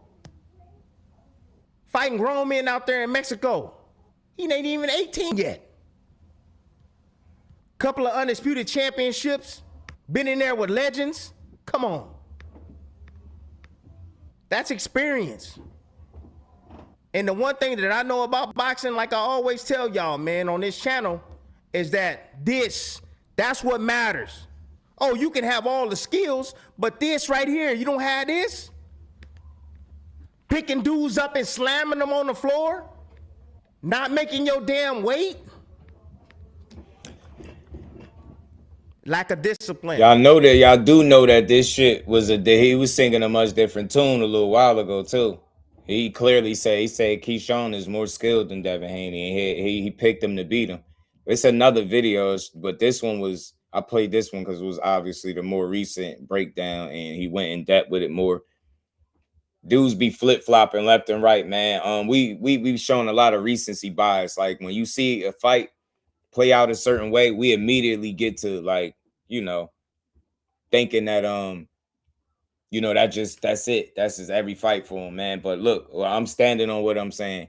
The version of Keyshawn that I watch on a regular basis, and the guy that I seen in Devin Haney in the ring the last 2 times, I just think in order for him to beat Keyshawn the way people are saying, he got to be a different version of himself than what he was the last 2 times out. I'm not saying he's not capable, but if he's the same as that guy he was in the last 2 outings, I don't got him beating Keyshawn. James was good with it, man. I just don't. Big Dog Willie was good, homie. Yeah, man, they be playing with me, man. They be playing with the noties, man. They really do, man. Mine George was good with it. It's like dudes flip-flop too much for me in this sport. Like all it take is one fight, and they like, yeah, well, it's an ugly fight now. You was saying something different before, though. Haney ain't never popped dirty for nothing. Nothing. Neither has Keyshawn. Not even marijuana. Man, that don't count. That shit don't count. Never. That don't count. Marijuana not popping dirty to me. Devin's been relevant a lot longer. Been in bigger fights. The momentum is in Devin's favor. For sure. I don't think so. In his favor. I don't think so. I don't know what he gonna get to. I don't know how far in depth he gonna go, but my thing is this: if you can't acknowledge the Haney before Ryan and the Haney after Ryan is not the same exact fighter at all.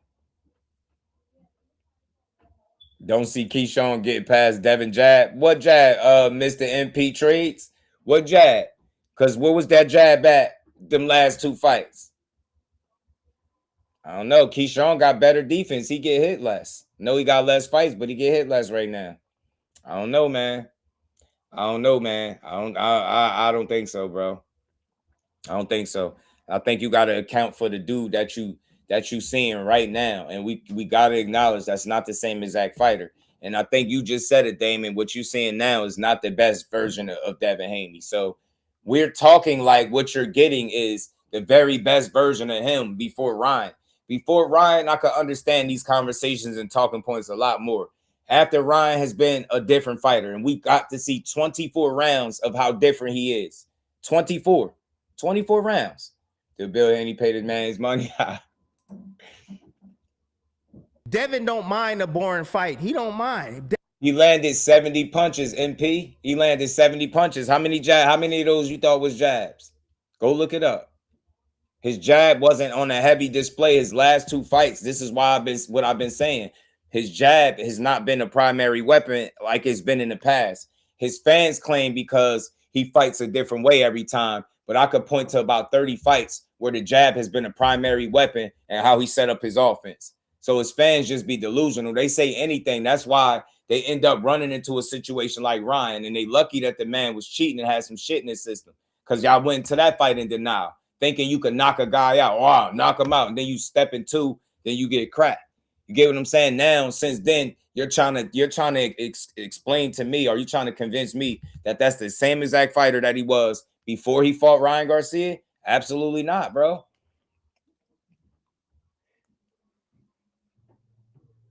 You know they close to the same size, right, Vince? You do know that. You know Devin Haney don't got no crazy size advantage over Keyshawn Davis, right? Devin His knows body work is what he different. needs to be, right? And he has shown us that he can transform into whatever it is he needs to be. He has that ability. He has that knowledge and that know-how and that belief in himself. He does. Keyshawn, Now, my decision. Let's not take nothing away from Key. Key a bad boy. Key is a bad boy. And all the way focused Key is a problem. He's a problem for anybody, even with the inexperience. But if I had to bet on right now, gun to my head, with everything that I just mentioned, Devin Haney. But I got to bring to y'all attention, though. I remember when Keyshawn was calling out Dev and, the back and forth. And I know you guys follow the, he said this, and he said this, and he said this, I think. I know y'all follow that. However, Key been saying Dev's name for a minute. He even went at Pops, right? You know what's annoying about when people be saying Keyshawn been saying Devin name as if Devin didn't have his name on the damn hit list for the longest. That's the shit that's annoying. If Keyshawn Davis is not on Devin Haney's fucking level, then why did they silly asses put Keyshawn Davis on the list as one of the top 10 people that they was gonna fight? I'm trying to understand how they think. So now they just putting unworthy guys on the list. Make it make sense. That's what I'm saying. Stop all this. He ain't on this level, man. Yeah, can Devin go out there and win a fight against Keyshawn? Probably, right? I wouldn't say that there's no way he couldn't, but I'm not as confident as people is because I'm not seeing 100% the Devin Haney I seen before Ryan Garcia. That's my opinion. You telling me that this new Devin Haney, where his punch count is down, where he taking less chances, where he fighting more jittery, less presence of a jab? That's not the same fighter. That's not the same threat. He posed a much different threat before. To me anyway. So, you know what I mean? I don't know. The reason why is because I see one guy who to me has gotten better, but he got to keep it together mentally, right? And I think he gonna be fine, bro. I do. I just feel like you got two guys that can do everything well. You got one guy that just fought at a considerably higher level as an amateur. He came into the game fighting considerably better competition. He didn't have to travel through Mexico to get his experience, right? He got that shit in the Olympics, and then he came into the game fighting people with way more pro experience and way more fights than he did. Never facing an opponent with a losing record. All this experience that people be talking about in these big fights, that shit sound good in conversation, but when you really break it down and you start naming the big fights, what is his biggest fight? Lomachenko. Do any of y'all got Lomachenko little ass beating Keyshawn Davis up? I don't. I don't. That don't mean it won't be a good fight, but Loma too small for him. You're not no 30-pounder. You talking about a guy that could be at 47 right now? I don't got Lomachenko beating Key. I don't. That was his toughest fight. Think about every other person he been in the ring with, not counting Ryan because Ryan cheated. Do any of them guys beat a Keyshawn Davis? Telling you, he better than a lot of them dudes he fought.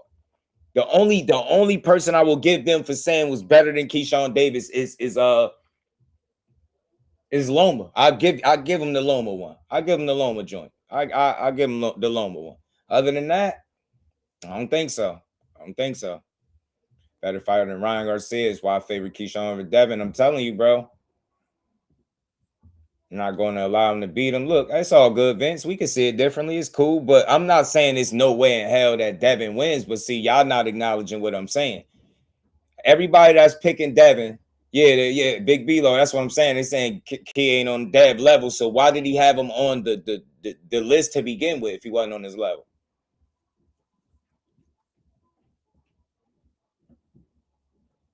Damaris was good, homie. Too little, yeah, man. Nah, he ain't too little at all. Haney got more skills. It's all good. Look, Vince, it's all good. I'm not gonna argue you down about your opinion. I'm gonna hear you out, and I hear where you coming from. I That wouldn't surprise me that you saying that. But I don't think so. I think Keyshawn does everything well, and I think he does some important things better than Devin. I think his mentality makes this a tough fight for Devin as well. Objective fan, what's good with it, Brody? Saying to take care of his family. I'm telling you, I swear it'd be crazy. Yeah, you see, losing their minds. Oh my God, Zuffa, who got Keyshawn versus Norman Jr. I ain't picking too many people to beat Key right now. Forgot about Boots Ennis. Who's Boots? Boots Ennis what? I ain't forget about Boots. Boots in at 47. He at 54. And they said they was going up there to fight him too. But let's keep going, man. Everybody hit the like button. Let's keep rolling. Did nothing materialize. Devin, is in his own world. He's doing his own thing, right? He had a conversation with Pops or whatever. Pops was like, yeah, I'm going to honor that. I'm going to honor that. I'm going to honor that. Didn't tell him when, but he said he honored it. But it wasn't until after this fight that Devin was like, hey, come on. Dev being the vet that he is, he saw something. And I know exactly what he saw. I know exactly what he saw. He saw a talented fighter that has a weak mind or mentality. That's what he saw. And he's like, oh, I can manipulate that. Oh, yeah. I can play with that all day long. And that's outside the ring. That's even inside the ring. Oh, yeah, he short fused. Oh, he got off of that? He want to slam a dude and, oh, yeah.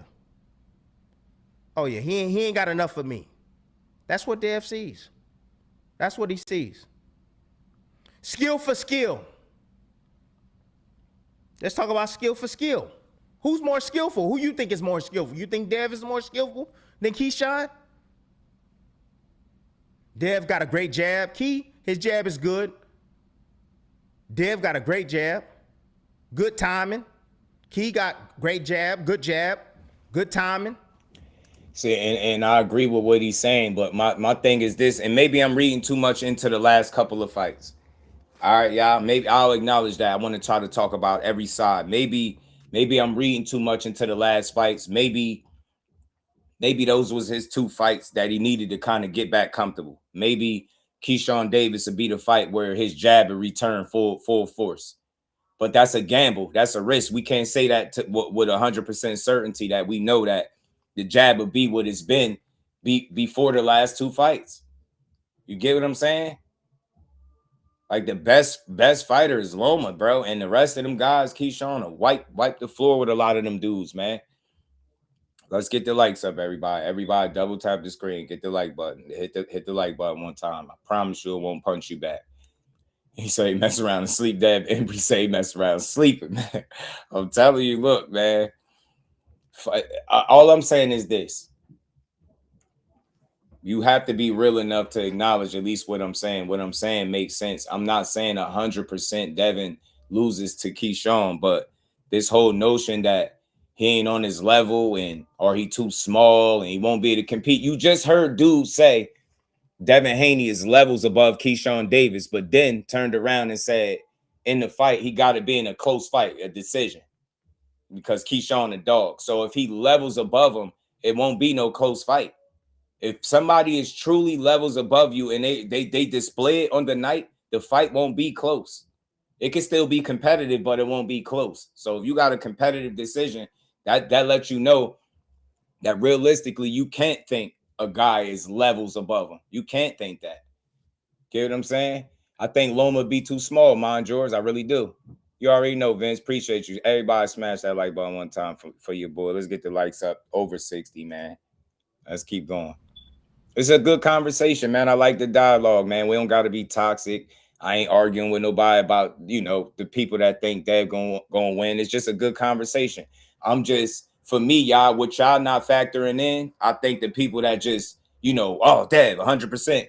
You got to be honest with yourself and say that you seen a more dominant version of him. You seen a better version of what you seen in the last two fights, bro. That's what I know. I know that. So again, this version of Devin Haney that I've seen in the last 2 fights, if he shows up and Keyshawn against Keyshawn the same way, that's a much different fight than what y'all thinking about. Y'all talking about the Devin Haney, the Loma Devin Haney, right? Right before everything before Ryan. That's what y'all talking about. For me, I'm looking at the last 24 rounds closely, and I'm like, man, I seen a guy that didn't look as comfortable as what I seen him look in the past. That's just my assessment, right? I seen him in the past be more willing to take chances, right? Even stand in the pocket a little bit, catch and shoot, man. Where my guy, where the Professor Ant McQueen at, man? You get me? We talking some real shit, man. I've seen a more offensive Devin Haney, bro, than what I've seen in the last 2 fights. You can't, to me, you don't beat Keyshawn like at that slow ass pace, man. He could control the hell out of a pace, man. You gonna let him think, and you ain't gonna have a constant jab in his face, in my opinion, based off what I've seen the last couple times. You don't keep a jab in his face, that fight is gonna be very, very hard to win, to me. You know what I'm saying? Don't compare resumes, just the last 3 fights. Yes, Ryan is in that. And look, to me, like I want to acknowledge the resume, but if you take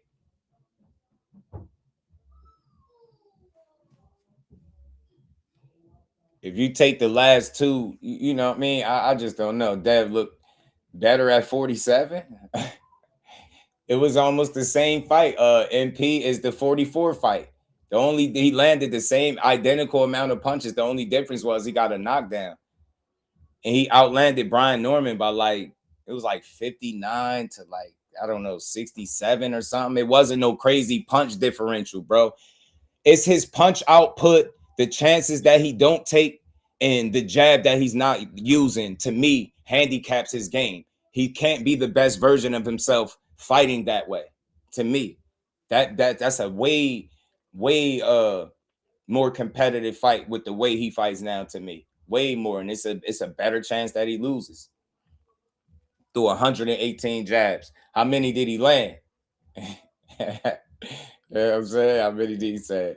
He clinched 117. Yeah, he said before the post-fight drama, we all saw Devin get dropped multiple times by Ryan. Made Devin look like Rolly. Then Ryan lost to Rolly after. Man, that's crazy how it go. I'm telling you, bro. Telling you. Hey, put it this way. One of the toughest fights, you can't really count it, is the Ryan fight, right? Do y'all see Ryan getting in a fight with Keyshawn Davis and dropping him all over the place? Y'all see him having his way with him? I don't. I see him getting beat up. So do Devin? Hell no. Hell no, MP. Hell no, but he don't got to. He'll beat him, though. He'll beat him. But I think Albright is just a scrappy dude. He can be scrappy for anybody, but he ain't going. I don't think he beats Devin. I ain't crazy. Now I ain't just gonna say anything. Now, Keyshawn just, to me, can be one of the best fighters in all of boxing in due time. So I think highly of him. That's why I feel like he got a real good chance at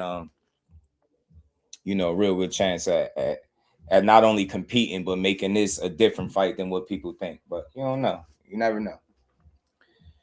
Nah, I don't know how he gonna approach the fight. But again, if you listening to what I'm saying, Damon, I'm telling you, in my opinion, after seeing back-to-back fights relatively similar with different opponents, and then the identical punches landed, and then both fights, I seen him he didn't look as comfortable as I seen him in the past. Especially in a Ramirez fight, he had like a 2-minute sequence where all he did was just move around and didn't really do nothing. That's not the Devin Haney we know, man. And again, y'all could be in denial, but I'm not saying he can't return to form. I was one of the guys being an advocate of saying that he could, and it might take him a couple fights.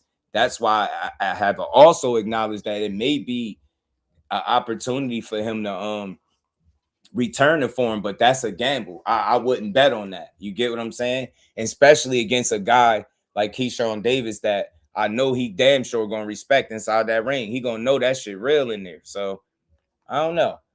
I just don't think it's a fight that where it's some levels gap. You know, I don't think Keyshawn is at no skill disadvantage or nothing like that. I think they both got different approaches. Keyshawn got more he got more grit, more dog in him. I think he you know, he want to hurt you more, obviously, but he's very patient and poised at the same time. He's smart and he knows how to control a fight. You know what I'm saying? So if you're going to fight without keeping a consistent jab in his face, then you're going to give Keyshawn Davis opportunities to beat your ass for real. And that's all I'm saying. So Devin Haney, to win this fight, his jab got to be on point, that right hand, and he got to be clicking on all cylinders. If he come in, and I'm saying if he comes into the fight unsteady, then it could be a tough night for him. You got to come in there fully confident with your mind made up. You got to be able to execute the game plan. And Damon, another thing I'm considering that y'all not considering is, let's not act like he did a whole bunch of shit in training camp with Shane Mosley. Shane Mosley said when they got in a fight, he didn't do none of the stuff they worked on. Like, none of it. He said he didn't do none of the stuff they worked on. So, like, that's what I'm saying. That's how you know that's a different fighter. That's just my opinion. I could be wrong, but that's what makes me feel like we looking at a possibly different fighter. And I think Devin is still adjusting and bouncing back from Ryan Garcia cheating him, right? So I think he's trying to adjust to this new version of himself. Maybe this is the new version of Devin. Maybe he don't take as many chances now. Maybe he don't make the same mistakes that he made in the Ryan fight now. Maybe because of that fight, his punch count is down, but you know, his efficiency still up and he can win. But like I said, fighting the way I've seen in the last 24 rounds will make me think that fight is going to be extremely hard for him to win. Shout out to Mike Kirkland. Appreciate the love, man. He said, gotta give you credit being so out on Keyshawn from the beginning, because I wasn't. You feel me, Mike? You know what I'm saying? My guy. And now he in them conversations. 15 fights in. Mike, remember 2-3 fights ago, he was a clout chaser. He was a clout chaser. You get what I'm saying? Three to four fights, maybe. He was just a clout chaser. Now he on people hit lists. You know what I'm saying? Now WBO got him ranked #1. You know what I mean? At welterweight. You know what I mean? You get me? They know what's up with Key, man. One area where I feel that Key is better than Dev, and that's on the inside. Yeah. That's on the inside. And another thing that I think that Key is better at is throwing combinations. Yeah. I think he's better at that than Dev. But I feel that Dev is better at controlling the overall environment inside the ring. I think he's better at that because he has more experience than Keyshawn. I feel that. More 12-round experience than Keyshawn. What happens when Keyshawn can't get his way? When Dev is taking all that shit away and he not standing there like a lot of these guys that do. What happens when he do that and he can fight off the back foot and move and counter? Can Keyshawn deal with that? Now, y'all say he dealt with it with Ortiz, but Ortiz isn't Devin Haney. He beat the hell out of Ortiz. Yo, not at all. And then, y'all, keep in mind, y'all, I know styles make fights. That's people's favorite go-to when they trying to explain some shit, right? Styles make fights. I get it. But just keep in mind, Jermaine Ortiz went in there and gave Lomachenko hell. He gave Loma hell. If his gas tank didn't fizzle out down the stretch, we'd probably be having a different conversation today. He fought Tio and arguably beat him, right? Those are two guys that got I want to say way more, but considerably more experience, right, than Keyshawn Davis, right? Fighting in big fights, better opposition. That's what they'd say, right? But then the guy that gave them tough fights didn't win a round against Keyshawn Davis. I think people forgot. Like, don't get that Albright shit. Albright is Albright. But if you really watch the first fight, he dominated him in that fight, and he did it even better the second time around. He really turned off everything for Albright. Like, I get it. People wanted to see the knockout. The knockout, I guarantee you, had he knocked Albright out, people would be feeling differently about the situation. You get what I'm saying? They'd be feeling differently. If he went out there and knocked out Albright, but he ain't have to. He went out there. He basically was PSE&G, turned off his lights, his electricity, gas. You know what I'm saying? Everything. He had Albright just out there on the island, just beating him round after round. That dude wasn't winning no rounds. He was getting beat, and he knew he was getting beat. And there was nothing he could do about it, man. Keyshawn different, man. So, look, Devin Haney ain't nothing to play with because he's a winner. He's accomplished, right? His discipline gets him wins, man. That's something that people overlook. He's a very disciplined fighter as well. But again, for me, y'all, he just got to be, in my opinion, he got to be better than what we seen the last 2 times, right? I feel like if he anything like what we seen the last 2 times, that fight gonna have y'all on pins and needles, man. Telling you. Shout out to Mark Nash. Appreciate the love. 10 people match my donation to support the show. Let's support the grind. We gonna rock out where we at. We almost at 2 hours. We still gonna build, man. Albright and Obama, y'all people was high on Martin again. Yeah, tell Albright fight right. Then all that shit stopped, right? You see it, Mike? You feel me? You get me? They slowed up. They like, hold up, man. Albright just almost took him through there, man. What they say? He took him through there. Son of God, what's good, homie? How you feeling, man? He took him through there, G. I'm like, man, he did, didn't he? Took him through it, man. I'm like, man, look.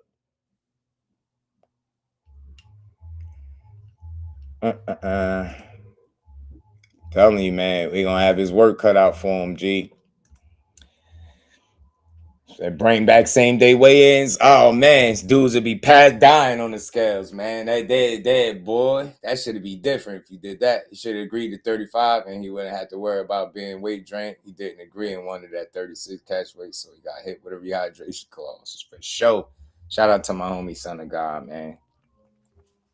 Devin fight like that, he getting punished. Remember, I'm telling y'all this. Nah, I'm saying, fighting like that is not.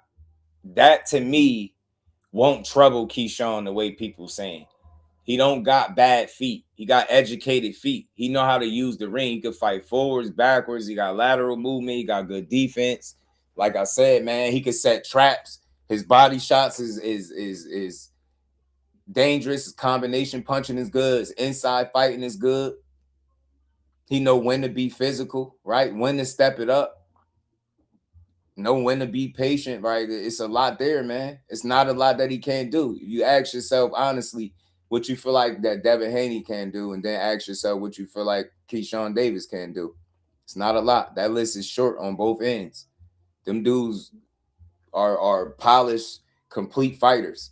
The only thing Keyshawn could do from here is keep sharpening the sword, man. That's it. Keep sharpening, keep improving. But as of right now, he got it. You know what I'm saying? He got everything. He's showing a lot better and stronger at 47. Shout out to They Know. That's something that people ain't saying too. That's something people ain't saying. He looked like he stretched out a bit since going to 140. Like he got a little bigger. I ain't gonna lie. Keyshawn beat up Devin. Y'all gonna be crying for Shakur Keyshawn to fight again. Let's keep rolling, man. Let me get the rest of this in. You know, OT said Keyshawn wins. No now, need for debate. OT say no. This ain't on the schedule. However, I want to talk about it because there's levels, right, in boxing. You can see the champions, the guys that are happy with just being champions. You can see the guys that are, pound for pound guys. They're on the pound for pound list.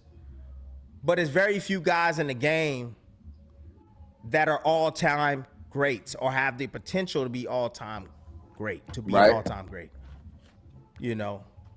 I'm going to ask these fighters, right? We can be Shakur, Haney, Keyshawn, whoever else. It can be on. Those are the guys that I'm talking about right now. It could be any of these guys. You want to be a Hall of Famer? You probably already got that. But do you want to be an all-time great? Remember forever. All-time great. That's a huge difference. And the only way you become an all-time great is, and it's crazy because I feel like these divisions and having this type of talent in these divisions, from 140 to 135 to 147, even 54, y'all have the ability, somebody has the ability to be an all-time great. Yes, sir. But you got to fight the fights, the hard fights, not be picky and choosy. Even the ones that don't even qualify as a real big fight. But everybody that's watching knows that, hey, that guy right there, Antoine Russell, is dangerous. Shout out to Jazz. Peace to the queen. How you feeling? So give him 5 pounds. It's generous if you ask me. Telling you, Those Keith can be a guys, whole different fighter right? at 47. So what do you want to be? What do you want to be? And again, it all starts with wanting to fight the best, and also how disciplined can you be throughout your entire career, man? Hey, I'm here to tell y'all, money can make you weak. Money can make you weak. I see it all the time. Hell yeah, money can make you weak. Get complacent as hell. Yeah, we made it, Mom. Mom out the hood. Bought grandma a house. Sister good. Dad good. We good. I did what I'm supposed to do. All that shit can make you weak. Yeah. You already accomplished your dream. It's important for y'all to continue on, setting new goals for yourself. Giving you a little bit more game to keep yourself relevant, to keep that hunger. Keep that hunger in that heart and in that body, right? You always got to have something to fight for. Always. Other than yourself. Let me repeat that. You always got to have something to fight for other than yourself. Right. And if that runs out, when things get tough, you ain't going to survive it. You're not going to survive it.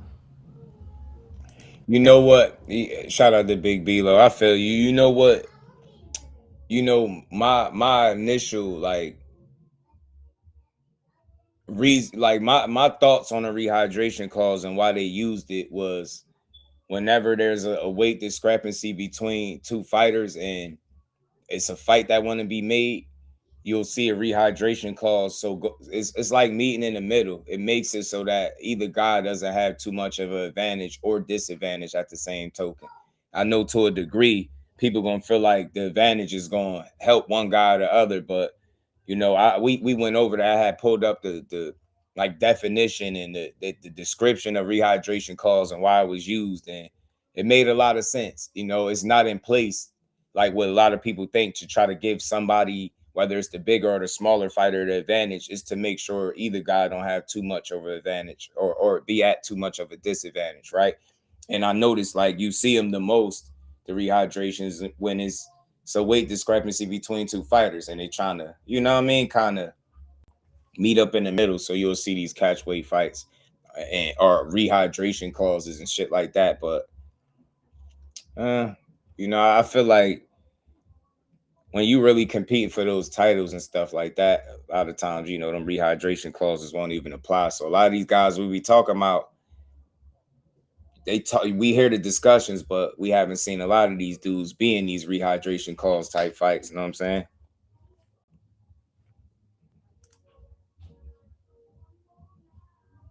Nope. And He I want to make say another 140, and he did a whole pre-camp. Demarius, he did a whole pre-camp to acclimate to the weight and still came in under. thing, man. And I want to say this. Longest training camp he had, because he still came in under.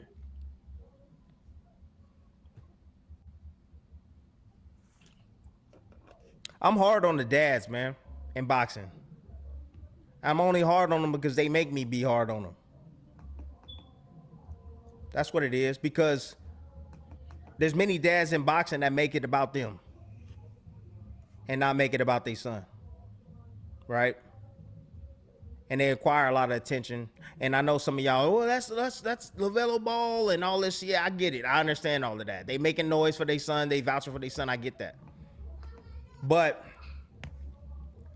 you know, you got to give it up, man. And I got to give it up because that's just what I do when credit is due. For Mr. Haney. You do. I think everybody needs to. Because a few years ago, and you got to give it up for Haney too, right? Because a few years ago, And I'm a man about mine. I'm a man about mine, man, for real. That's the one thing about me. When I'm wrong, I'm wrong. When I'm wrong, I'm wrong. But to go through what he went through and to get to where he is right now, mentally tougher, stronger willed, still fighting the best. What happened with that Ryan Garcia situation, right? Pop dirty, still got ridiculed, the whole nine, including myself. Because I'm going to be honest with you, I didn't like the lawsuit. I thought it was bogus. I didn't like it. Nope, didn't like it. No, not at all. However, Mr. Haney stayed strong with his son. I admire that. Regardless of all the talk, I admire that. Even when I might have talked some stuff about Haney, and guess what? He never rebutted. Ever. You know what that shows me? That shows me that Devin Haney is a man. He knows what he's about. You know who raised that man? Shout out to Big Dog Willie, man. Appreciate the love. He said some of these boxing fan bases are the biggest hypocrites. I tell you, Bill Haney did a wonderful job with his son, but he do love the limelight. Yeah, he do. He had fun with it. I definitely think, and I think it's natural. That's why I don't blame him, and I always respect the fact that when people started talking like he was getting in the way, he stepped out and he made sure that the number one focus was Devin. You know what I'm saying? So it's clear that it's like they work in unison together, right? He's the mouthpiece, Devin do the fighting, he do the talking. And it kind of works, right? That's why you never see Devin have a fallout with his dad. They always seem like they locked in, which I respect. But yeah, he enjoyed that limelight, man. I think a lot of people would, though. Yeah, Core, I think could be a pound for pound best. He already 3. He could go even higher if he keep it up. Blue was good, homie. Bill Haney. So I'm gonna give it up for him, man, for real. They've done it their way the whole way. Nobody else in the game has done it the way they have done it. And I'm giving you your flowers right now. Nobody from ground zero, not having a promoter, being a freelance worker, going here, going there, matching up against whoever, traveling overseas and going over to, Australia for less money, both times. That's a real fighter, man. He is a real fighter. And I think that a lot of dads can take notes, man, for real. They can take notes. But with that being said, all the stuff that I just mentioned, man, look, if they were to fight, I favor DEEBO Dev. That's who I favor in the fight. Stronger mentality, more experience. He switched up. Right? And I think he sees something, for sure.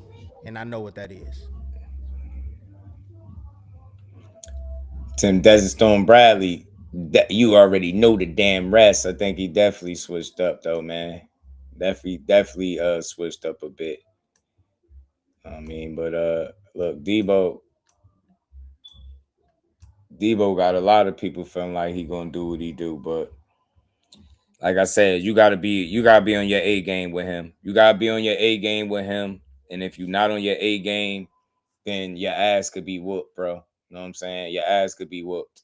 And it's no different. And the same thing over Keyshawn. You come in there not focused and on point, you getting in there with a Devin Haney, somebody as disciplined as that guy, then shit could go bad for you too. But I believe in fighters raise their level when they know what the stakes are. You know what I'm saying? He knew Albright couldn't fuck with him. He still prepared and was on point, but he knew that dude couldn't beat him. He told everybody that he's not on his level, and he really showed that. It wasn't debatable. It wasn't a whole bunch of rounds for Albright where he was like, oh man, look at that. He did this and that. The kid, he did nothing. He took away all his moments. He didn't have no big moments. Nothing where you could point to and be like, man, you see, he did this and that. The kid, none of it happened. So that's where he showed you his growth and maturity. You know what I mean? I know you seen the scare with the weight, but he made the weight. People act like he missed it. He didn't miss the weight. He made the weight, and he went out there and dominated. And he didn't get the knockout. But Albright wasn't fighting to win the way he was the first time to me, or at least definitely not the way he was in that Frank Martin fight. And that's how you know it be levels. That's how you know it's levels. Seen him go out there. He was giving Frank Martin everything he could handle. He was going for that. He was letting his hands go. Against Keyshawn, not so much. He had to think about it like, man, this shit getting spooky in here. Dude touching me up, and I can't hit him back. I'm telling you. Dude is nice. Shout out to Big B Love. Appreciate the love. 10 people match this super chat. Support the grind. My God, just do much love, bro. Shout out to everybody supporting the grind today, too. We're going to keep building, man. Hit that like button, double tap the screen, and support the channel. We're going to rock, man. I like this conversation, man. I do, man. I just hope that the WBO ain't do this just for nothing. I hope that this conversation becomes more of a thing. You know what I'm saying? I really hope that Bill Haney decides to really consider trying to make this a fight for Devin. Not saying that he's not, but I just hope so, because I think it'd be good for boxing, bro. You know what I mean? People are complaining. They say they're getting tired of all the talking. Guys is talking too much and all this different stuff. So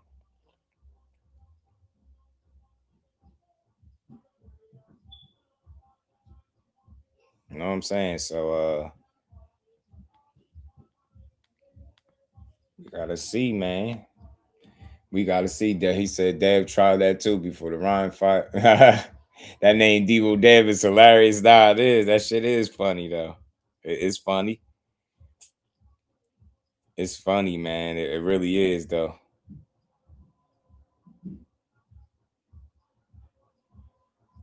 But I'm trying to think. I have something I wanted to play.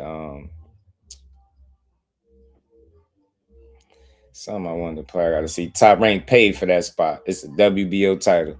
That shit is. I hope it's a real thing. Shout out to Behind the Hands TV, my brother. What's good, bro? I hope they make it a. I hope they really push for this fight. I hope he really go up to 147 next and everything. Hope he just leave 147 in the dust, man. Leave 147 in the dust. You know what I'm saying? Leave it in the dust, damn it. Said these are the same fighters that used to do worse outside the ring, and it was cool for sure. Does Dev have any fight rumors? The fight rumors that I was hearing was obviously that Shakur fight that they was talking about, they was making or something like that. You know what I'm saying? So say mess around and drop that belt. Tank fighting Kid Austin. We don't know, man. Tank got issued another warrant. I don't know exactly what's going on, but I was saying I wouldn't mind seeing them smoke the youngin because they won't stop talking about it. I'm tired of that. That's one team in boxing that I just hope they get a shot to see if they really make the most of it or if they just get walked over, because they do a lot of talking. I wonder, I mean, then you got to consider the Zuffa stuff too. With this Zuffa talk, man, I don't know what's going on with that. Like, I don't know if how that's going to impact things either. You know what I'm saying? But I feel like Zuffa is being sneaky, and the way I see what they're doing is it seems like they're making announcements. These announcements are coming out. They're announcing you hearing about different money that guys can make or get, and I think that's how they luring other people over there to the platform. I think the early birds gonna get the worm over there, Zuffa. Like the first guys that end up over there doing business, I think probably end up getting treated the best. But the way it seemed like they throwing money around, at least the way it seems, I don't feel like that's sustainable. So, you know what I'm saying? They gotta I think they're gonna make a couple of big deals, man, and try to get everybody to get on board with what they're doing. I really do. I had to promise Keyshawn a promise on camera before the Ortiz fight because he thought Key was going to struggle. I peeped that when he see it. Key looked amazing. His entire demeanor changed. Nah, for real. For real. Nah, real talk. If he looked bad, then they would have been saying something different. I feel like, you know what I'm saying? Key fight at A level, top 3 fighter, perfectly champion and squash all the chatter. Yeah. DEEBO. You know what I'm saying? DEEBO. That's the one, man. Big B Low. DEEBO Dev is the one. That's the guy, man. That's the get him on the line. Get DEEBO on the line. You know what I'm saying? Losing the tank won't humble them. Shit, yes it will. It'll have to, cause they'll get memed forever. Like they'll be trying to talk their way. We got the experience. We made the money. Nah, we ain't trying to hear that. He was super. So he talked like his son Superman. His son act like nobody could hurt him. They starting to come off as delusional to me. I don't believe they believe the shit that they say.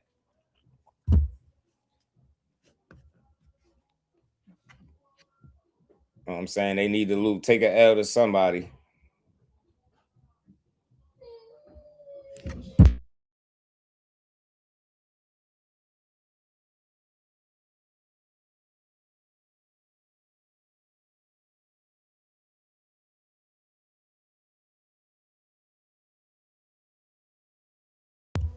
Man. He said, you promise, you promise. You know what I'm saying? Remember that? You promise. You know what I'm saying?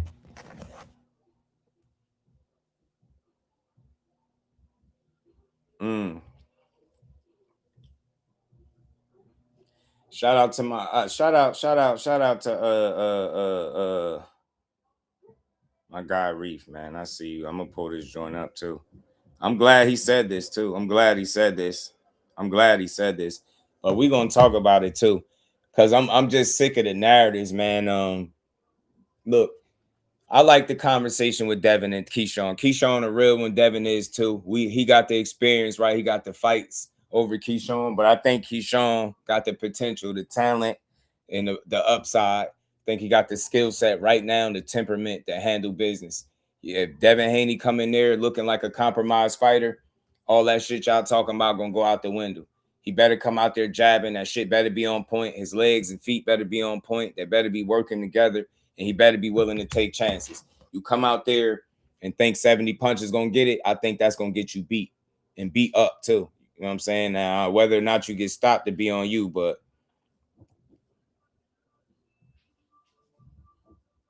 shout out to Core, man. Yeah, they can't stop, man. Man, I gotta let me pull these joints up too, these tweets, y'all. Because y'all know it's relevant for this conversation.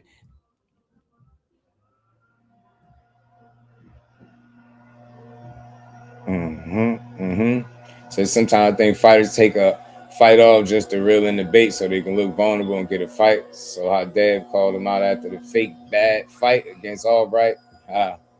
Kid Oz versus Moses. Yeah, I don't see that. I don't see that happening no time soon at all. Too early for Moses.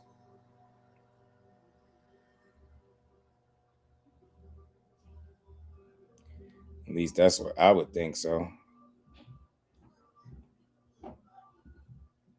All right, man. I gotta pull these joints up. Yeah, hell yeah. I had no idea why he would fight him. He's not even that Zay ain't even at 35. You know what I'm saying? He's not at 35.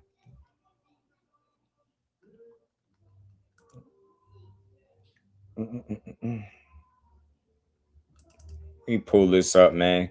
Cause this is something I almost didn't even get into this. I got into the this WBO conversation that we was talking about.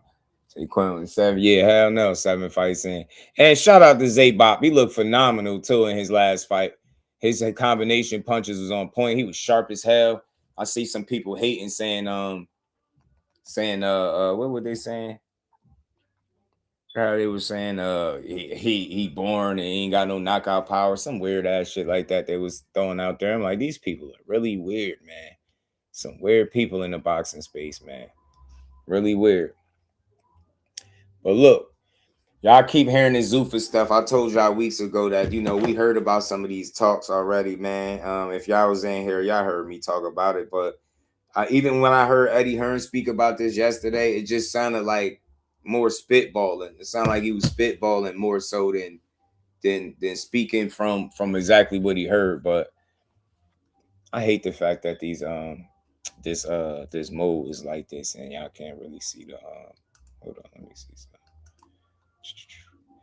But this is what he said, and I don't have no beef with Eddie. I appreciate him for always showing love, but I never had no conversation with him about none of that. I don't even know what he talking about. So he referring to Eddie Hearn putting out the information that he signed to Zuffa already, right? That's exactly what he talking about. We already know.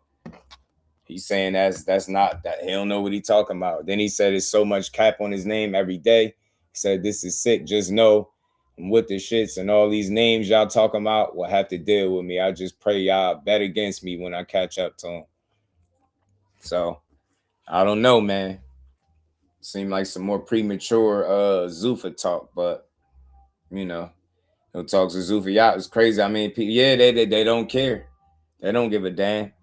They don't care.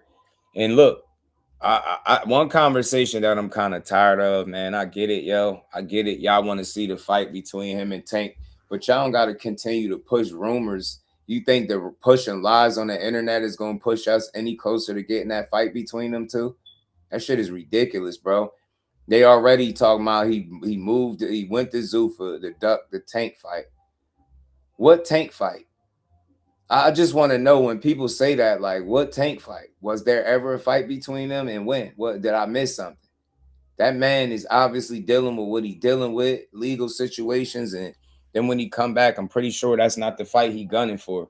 Why in the hell do people keep pushing that narrative? Like, it just, and I never thought, I'm gonna be honest with y'all, I never thought I'll see the day where people have to like come up with some of the most poorly put together narratives to kind of attach Tank to Shakur's name. It's ridiculous. When that man come back and smoke some shit, then all those conversations are going to be right back on the table. But until then, I think it's idiotic and it's pretty silly to say that somebody is signing up with somebody else to duck one fight. I said this a year or more ago, man. The fans got to realize, like, these fighters be wanting these fights too, but they can't, structure their careers around one fight or one fighter. You get what I'm saying? These guys got to do what's best for them. And I just, it's weird to me that most of these fans are these people that talk boxing can't look at it that way. Why is it always, yeah, man, he's going over here to duck this one? And it's just like the same bullshit. And it's like people tune in to listen to that dumbass shit, and then they start pushing it. Man, why you signing the Zuffa, man? Who you gonna fight over there? They asking me like I'm in the business, like I know everything, man. I don't know who he gonna fight, but if that man say he ain't went over there to Zuffa yet, and he don't know what they talking about, I'm gonna take his word for it, bro. NBA owner exposed Magic Johnson lifetime contract, and that's the Lakers on low key the same thing Eddie trying to do. Seem like, you get me, like they just be spitballing sometimes, like they just be thinking or assuming, yeah, well, Shakur did this and Shakur went and did that, and whatever the case. But I don't know, man. I'm gonna just like he said it wasn't no Haney fight, and we still ain't hear nobody negotiating. Bill keep hinting at it, but he ain't really talking about nothing to me. So, and Corey said they can't stop talking about me, man. So this was his tweets, man. Hold on, I wanted to pull something else up. These is his tweets, but so I don't know, man. Maybe the Zuffa's talk got to be on hold, and we'll see what's next for him. But I just want to see some fights. Only thing I hate about boxing is when it gets to the point where the announcements kind of stall, so people get a little desperate and they start trying to, put their own map together, and then we start getting a lot of misinformation. But look, this man say he ain't on Zuffa, he ain't over there yet, man. Shit, still for all we know, Conor Ben still ain't fought on Zuffa. That fight was on Netflix, so you know what I mean. Zuffa gonna sign some of these dudes up, I think, pay them, lure other fighters over to the platform, and that's just gonna be that. And I think when they get settled, I think then their real intentions is gonna show. They already got AJ on a lifetime contract. Yeah, I'm telling you, that shit crazy, right? Lifetime contract, yeah. think he said he been working with AJ for like 14 years or something like that. Man, that's his boy, man. Eddie love him some AJ. You know what I'm saying? You can't tell Eddie nothing about AJ. He love him some AJ, man. He love him some AJ. So they make it seem like Zuffa isn't a promotional company, same as PBC and Matchroom. Well, Matchroom is PBC ain't really promotion. They ain't a promotional company. I know it seemed like it, but they really not. Bam Quivian Rodriguez in 2 weeks. I'm happy to see Bam fight again. Yeah, Bam. We got Boots. We got Boots and Xander this month. Boots and Xander this month as well. I'm with all of it. Shakur can fight whoever. Yeah. My thing is this, right? My issue with that stupid ass narrative is it's never been validated. Like you can't prove that he's ever went and signed and worked with anybody in an effort to get away from a certain fight. You just hear the same ass people pushing that weird ass stuff. People be in my comments, old videos, live streams, writing that dumb ass stuff. I'm like, who y'all be listening to, man? That's all I be wanting to know, because it just don't be making sense to me. It really don't. Like, nobody is trying to get out of opportunities to fight, but then to just make money. You know what I'm saying? People going crazy for everything you do. Just, hey, yeah, I'm telling you, Eddie better name a foundation or something after Joshua. Eddie love him some AJ, man. You get me? Eddie love him some AJ. Eddie love him some A Jizzle, man. That's his ace. You know what I mean? Him and Eddie they thick as thieves, man.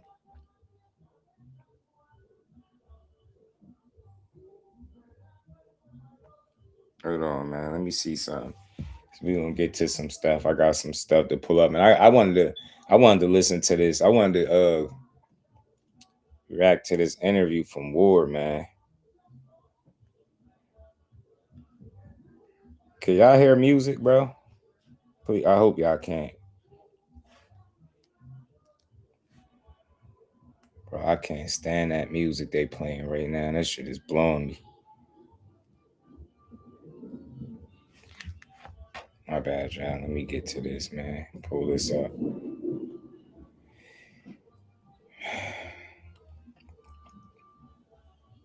There's been a lot of talk about who Shakur gonna fight, where he going.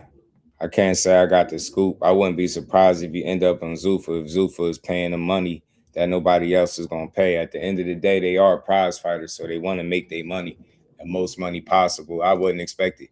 I wouldn't expect it to be any other way. You know what I'm saying? Do what Zuffa's doing now, but they couldn't get past the Ali Act. Damn, he dropped the part 2, and I ain't even do the part 1, and he dropped the part 2. Damn it, Ward. Working too fast, man. Ward is on it. Oh yeah, my bad, y'all. Yeah, my bad. Yeah, that's y'all know how I like to react to them videos. Sound like underwater in the background. Why it sound like I'm underwater? Let me see what it sounds.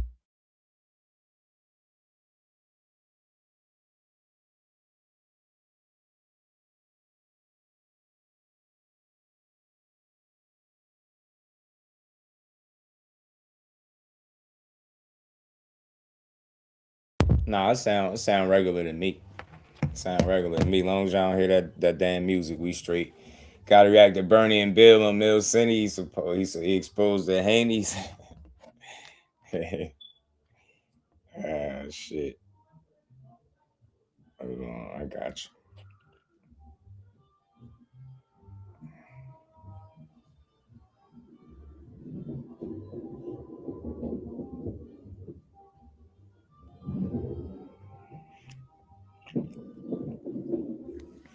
Mm-mm. Oh, good. Oh, I bet the music. I hope it ain't too loud in the joint though, because that's dumb. I'm gonna have an issue with that if y'all can really hear it. But let me get to this. You said something about Bernie. Yeah, I already planned on that. I think they was back on the live talking to each other again. Let me see something. They was talking to each other on what was it? Bernie again on the live stream, I think. Trying to think, did I play this one before? Say 4 hours ago. Nah, I played that one. I don't know. This might be the same thing though. I don't want to play the same thing over. Let me make sure it's not though. It's never been just about. Bernie wasn't going for that BS. Nah, hell nah. He ain't going for that damn banana in the tailpipe, bro. He don't be going for that shit.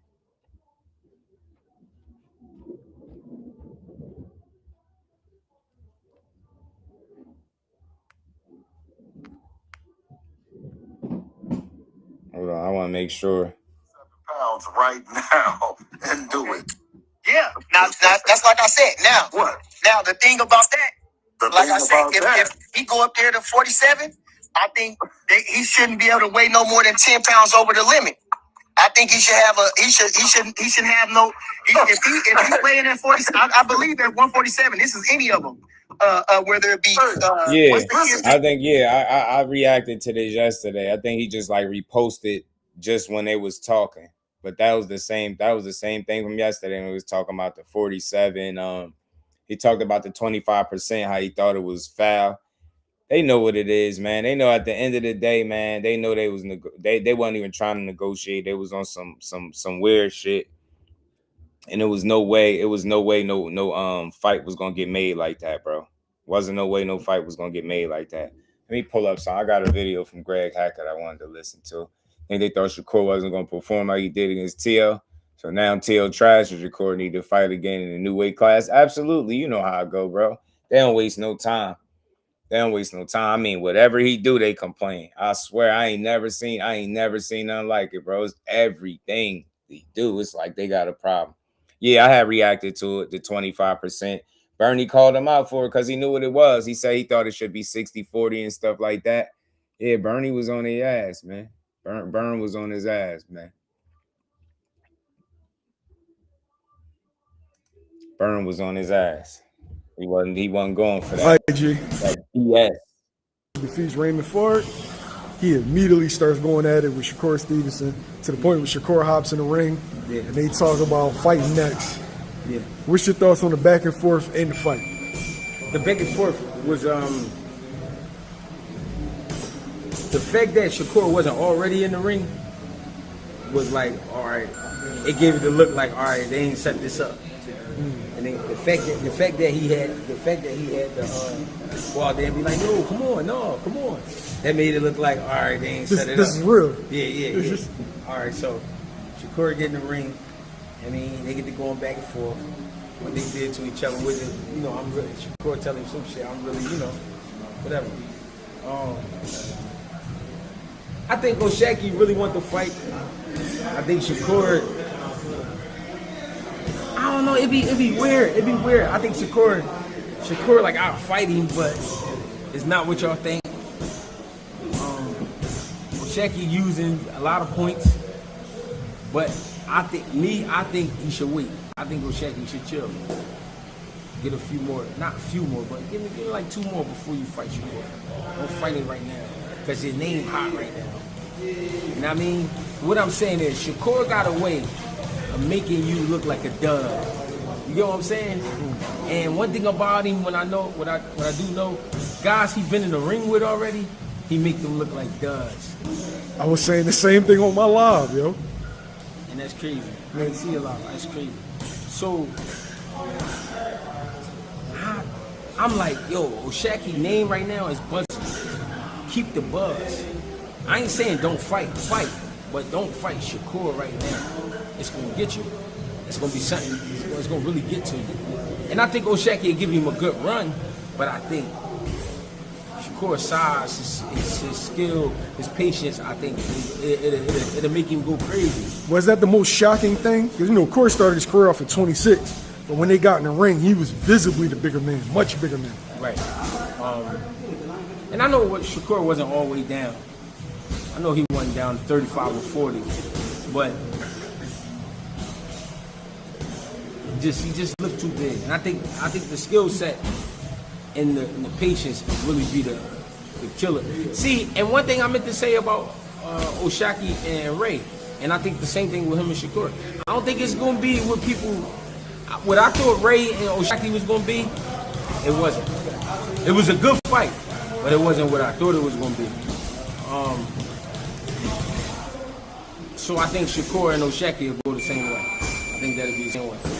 But I think it'll be really like the pace. I think it really bothers people.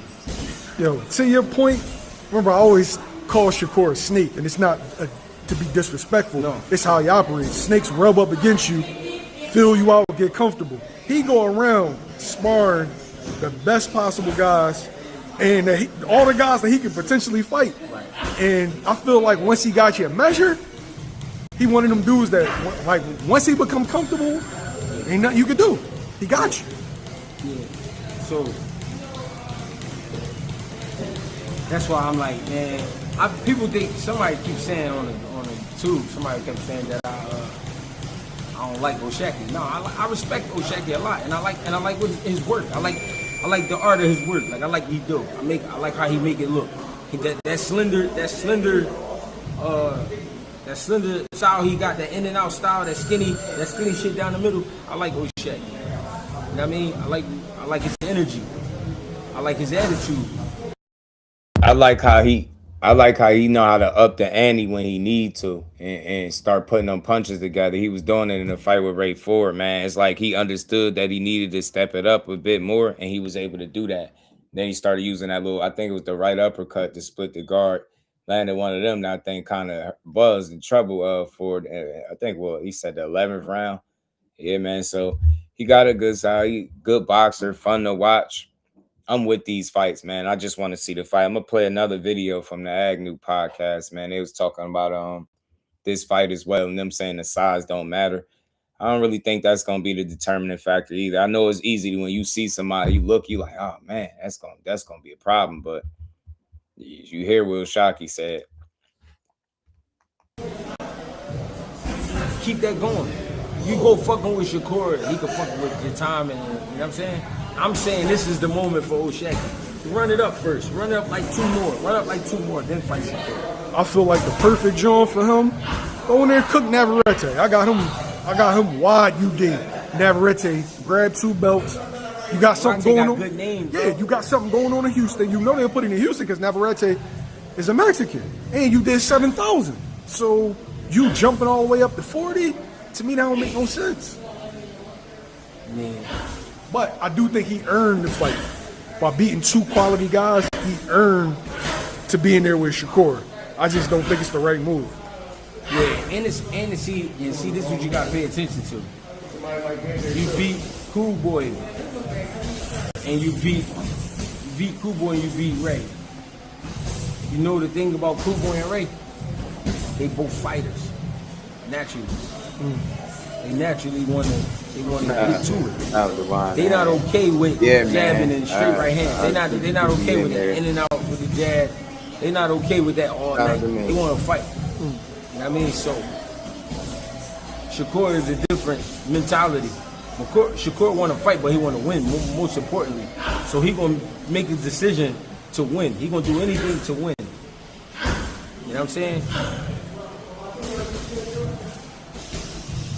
Official prediction, if it were to occur next, let's say give me a joint at 35 and give me a joint at 40, how does it look? If they fight at 35, it's a great fight, but it's kind of going to go like him and Ray went. Shakur is going to win the end of the third quarter and the whole fourth quarter at 35. At 40, Shakur stopped O'Shaquie in the 10th or 11th round. Now, immediately when people hear that, they're going to be like, oh, gee, you crazy. They're going to give you pushback, like, oh, you hate Shaquie. Because whenever you pick against a guy, whoever's in his fan base automatically thinks you got something against him. Yeah. Why do you say he stops him? Because 40 for O'Shaquie going to be heavy. I don't know if GHB knew O'Shaquie fought at over 140 before and close to it on multiple different other fights too. So I just don't think it'll be an issue the way people think, but I could be wrong. But hopefully we get the fight out. It's not going to be so heavy that O'Shaquie gonna look out of place, but the weight on his legs, the weight on his body, and what we used to seeing him do at 30, going up to 40, he's not gonna be doing all that bouncing in and out. He's gonna be trying to fight more. Shakur gonna be beating him to the punch. I think the accumulation of punches. So I think Shakur, after Shakur really working on him over like a good 8 rounds, 9 rounds, 10. So that's why I say 11, like 11. Like stopping him like an 11th. Stopping, he just spun out. He got the energy punched out of him. He got his mental is just all discombobulated. Nothing's working. You know what I mean? Do you think it looks like Jamel Herring or more competitive fight than that? More competitive, man. I think Jamel Herring was a little older, and I think Shockey is a better fighter than Jamel Herring. I don't know. Anybody could get stopped, but Shock ain't gonna be no easy guy to put away. I don't really care too much about the stoppage. I just think he wins at either weight. Shakur is the type, if you don't belong in there with him, he gonna stop you. You seen it with Josh Padley. Josh Padley wasn't on his level. He ain't belonging there with him. He stopped him. Shakur is a pure boxer, so I don't expect him to go out there and try to stop people. But if he gets you hurt, if you see an opening, he'll take it. It's just that simple. You know what I mean? But I think he'll beat him at whatever weight. You know what I mean? If he stop him, maybe. Now, who knows? But, you know, I never go into his fights like, man, he going to do this. Stop this dude. I'll just tell you how he going to outthink a guy. When pile up the rounds, you know, turn off his best attributes and beat him soundly. And that's pretty much how he win this fight. So I get it. You know what I mean? When you seen it with Artem a little bit, Demarius, I was at the Artem fight at the Prudential, and I noticed when it got late, when Shakur was pressing, Artem started, he started moving back. He went in survival mode them last few rounds. I was surprised to see that because against Frank Martin. You know what I mean? He was bringing it to Frank Martin. He was trying to take the fight to him, but surprisingly enough with Shakur, in them late in them rounds, I think the body shots was affecting him, man. I think he good at surviving. You seen him do it with Frank too. He took a knee when shit got a little thick in there. So he definitely did his best to stay away from Shakur late, because I think had he stayed there and engaged, I think he would have gotten stopped. I really do. I think he would have gotten stopped. That's how I feel, Marcus. That's how I feel about it. A little more competitive. O'Shaki 32, he fresh, he still, he feel good. He ain't all, Jamel Herring is still fighting to this day. Yeah, he is. Yeah. You understand? So that show you what kind of man Jamel Herring is. He don't duck no face. You know what I'm saying? So people saying, what does that mean? He has a lot of wear and tear on him. I think O'Shaki right now is fresher than Jamel Herring was at the time when he fought Shakur. Fact, Reed. Understand what I'm saying? Yeah. Nah, it don't make him look bad. If you gotta think this shit is you fighting for your life in there, so you gonna talk a certain way. You know what I'm saying? Nah, it don't make him look bad because he go out there and make the opponents look bad. If you're convinced because he said something to you in an interview or a post fight or press conference that he all of a sudden gonna become a knockout artist, that's shame on you. Like I heard him promise a knockout before and not get it with Artem, right? And they critiqued him for it. But I think what he do is just fine, man. It's the nature of the game. It's the hurt business. People ain't gonna go out there and be polite and be like, man, I'm just gonna box. And nah, they're gonna talk their shit because in his mind, he beating your ass. Like his mind, he whooped to your ass. And some people's mind, he ain't do that much. Get what I'm saying? It's easy to say when you're not the one doing it. So I don't think it makes him look bad because he's a pure boxer. It ain't like he's telling you he's a knockout artist, but shit, if Artem didn't spend them last few rounds surviving, I think he would have stopped him. right, Yeah, that also make for a good fight. Now, if you're Shakur, is this the right fight for right now, or do you look for a Gary Antoine, a Dalton Smith, Raymond Mortaia? It could be because you already got the episodes. So people are already talking about it. Now, if they actually sign, it will be like, oh, all right. Right. They rumbling out here. But this the mistake that people be making, bro. Marcus with Shakur. They hear how he talk, and in their mind, it's supposed to look a certain way because of how he talk. But they're not taking into account, like, it's not just physical with him. He mentally disarms you, right? That shit could be worse. Somebody, like, him beating T.O. the way he beat him round after round, that shit hurt, like, so much that he had to apologize for slavery out of nowhere. That shit didn't have nothing to do with nothing. That's easily a top tier crash out in all the boxing post-fight history. I can't believe he got on that microphone and said that. I'm like, what? Now, you know how bad you got to get your ass beat to say that. Imagine had he won. You think he would have said that? Get me? So that was mental. Like, his mind just wasn't just in the right place. Got his ass beat, man. Start thinking about slavery, yo.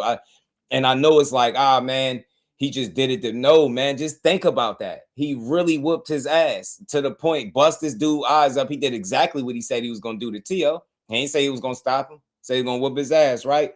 That's an ass whooping to me. Damn near 12 zip, man, and bust both of your eyes and make you look crazy, man. Beat T.O. ass and made him land 15% of his shots. That shit was wild. T.O. slavery apology to my IG. Yeah, I still got that joint in mind. That shit is funny to me. It's gonna forever be funny because he talked too much shit. And Core, like, y'all hate Core that bad. That should have loved him for that moment, man. He made that man apologize for stuff he didn't do, man. That's real shit. But yeah, a lot of times people hear what he say and they only could assess what he's saying if they see it physically, right? He's beating the guy up. He's doing this. He's doing that. I want to see a stoppage. No, he mentally beat your ass. Boxing is more mental than it is physical, but people are able to understand physical more, if that makes sense. You can see it, right? Man, somebody hurt. Oh, he knocked him out. He dropped him. You know, he buzzed, whatever the case. But it's easier to see. But I think it's pretty easy to see when somebody is mentally, like, destroyed. Like, he's done that to so many fighters. He had T.O. sitting there not knowing what to do. That man didn't know what to do. His father didn't know what to tell him. That's when somebody really got your number, where you ain't getting the right instructions. You can't make the right adjustments. You don't know what to do about what's coming back at you. That's a dangerous fighter, man. A knockout artist is a dangerous fighter too. But I feel like one thing you're gonna always be able to rely on, if not the physical, the mental side of the game, man. And that's the side where he shined the most. Shock said he was gonna knock out 4 and he didn't. Yeah, they don't have a problem with that. Nope, not at all. Shout out to Tory D, man. That's real though. COE was good, homie. They don't understand it, bro. They get it. Like, it's mental, man. He put that mental ass whooping on you, and that shit could affect you a lot down the stretch. Like, I've watched this dude fights, and he's put, like, what I call mental handcuffs on you. Like, you be doing shit, and then after a while, you just stop doing it. Get what I'm saying? Or you be trying to do something now, then you become hesitant. He got you second guessing what you doing. That shit crazy, man. I think that's a skill that not everybody has. And I think that's what separates him from the rest, his ability to turn your faucet off, your electricity, your gas, right? Your appliances just don't work when he in your house. You get what I'm saying? Corby on bullshit. He getting there. He be like, all right, this is what he like to do, bet. This the mistake he make, and I know how to deal with it, and it be bad. Cause he said he had T.O. figured out, and he did. He didn't struggle at all. It was just like from beginning to end ass whoop. He said he realized how the slaves felt. They got their ass whooped. So because they saw what level it was and realized they was blinded by all that hate for Shakur. Now they don't want to fight. Right. Nah, real shit though. Shakur, you know what I'm none saying? of them combinations, none of that athleticism, bro. Everybody got like getting the lights up. The Shakur biggest thing is probably his hands. It's his biggest thing. Besides that, he on. You know what I mean? He never showed where like he wasn't turned on. Yeah, he got times God was a little too strong for him. Times where somebody speed bothering him and shit like that. But overall, he didn't let it defeat him. You know what I mean? So we're gonna see. Where do you rank Shakur as far as like sharp boxers? Like all time? No, right now. Right now? He probably number one. Right now, like the sharp shit. Yeah. They hate that. Number one. I agree. They hate hearing that, bro. They start throwing shit at the TV when they hear shit like that, man. It's just what it is, bro. That's why I just want to see the fights. The better the opponent is, the better I think we get to see from him. And I think the more people are respected. Like, I think if you're a real supporter of boxing and you like good fights and a guy showing you some shit, I think when you seen as a pay to fight, he really showed you something like, damn, I don't care what nobody, even me, and I'm one of his biggest advocates. That fight really, really showed me something. Like, I'm convinced you really gotta be on point to deal with him. Like that, to beat him the way he beat him, like, I'm thinking like, yeah, Shakur gonna utilize the ring. He gonna box, move, control the distance to try to limit the punch output. That's what I thought. Man, I seen this dude languishing on the ropes and standing right in front of him. Like, nah, is he about to do this? And I remember round 4 came in. Peter was going to the body, and I was thinking to myself while I was calling the fight, like, could he sustain this? But then it's like, soon as my mind started to go there, I looked and I seen him smile. Man, it's just something like, if you know, man. He started smiling. I was like, oh, nah, he good. He not uncomfortable. He good with what's coming at him. And then I seen him kind of adjust to like the output and activity as a paid in. From there, it was like, I knew it. I was like, from like round 5, if Zepeda don't make an adjustment, it's over. If the fight is absolutely over, he's gonna lose every single round with it being like competitive. Like he getting some, he's fighting back, but just overall, Shakur, like Greg saying, is just sharp, bro. Being very sharp, accurate, precise, and having enough pop where you gotta respect him. And that's what I seen, man. I was impressed with the way he beat that dude. Hell yeah, reduce your punch percentage. Ask T.O. 30. He probably had never land 15% in the fight again. Frustrating your opponent so bad, dudes be ready to cry. I'm telling you, bro. I'm telling you, I done seen him put the mental handcuffs on guys like Joet Gonzalez. I done seen him do it to Christopher Diaz. Seen him do it to Jamel Herring, Oscar Valdez, Tiafimo. Like you really see him turn your shit off. Like, telling you, bro, dudes, I've said it before, he might as well start coming to the ring with the PSE&G outfit, bro. His next outfit, his next ring attire need to be, inspired by PSE&G, bro. You know what I'm saying? They was placing bets in the gym to see if anybody could land a damn jab on the man. And he was there. That's wild, betting case you land a jab, and then nobody is able to do it. It's crazy. That's wild, man. Consistent sharp shit. See, that's what make you sharp. It's not because you come out sharp. That shit been sharp all night. When a motherfucker sharp, that shit sharp all night. Even if they losing the fight, it's still sharp. It's still shit you wouldn't teach a regular fighter. You know what I'm saying? Shakur, he got that. He got it. He do. It's just sometimes Shakur think a little too much. He overthink a little too much. Yeah, sometimes he can overthink it a little too much, but once he settle into that rhythm, get comfortable, and his confidence is flowing, he hard man to deal with. Do you think we get that next? Yeah, he be knocking the game plan out of people. Roach and Zepeda gonna be a good fight, tricky fight for Roach because of how I see him fight his last couple of fights. He been wanting to get in there and mix it up.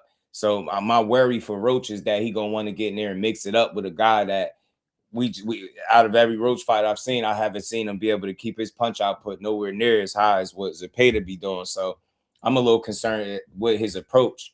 Do he go out there and try to box him? Will Zepeda allow him to do so? You get what I'm saying? Or will he be able to be sharp enough in spots despite the activity? He'll be able to get it off. I don't know. So I think it's a really tough fight, but it's gonna be up to Roach, man. Like, the kind of game plan is really going to determine whether or not he gave himself a realistic shot at winning, or just in there to be another body for Zepeda. Because again, it's not gonna be hard to stay away from him, and it's not hard to keep up with his output. So you got to pick your poison with him, and I think that's what I respect about Shakur.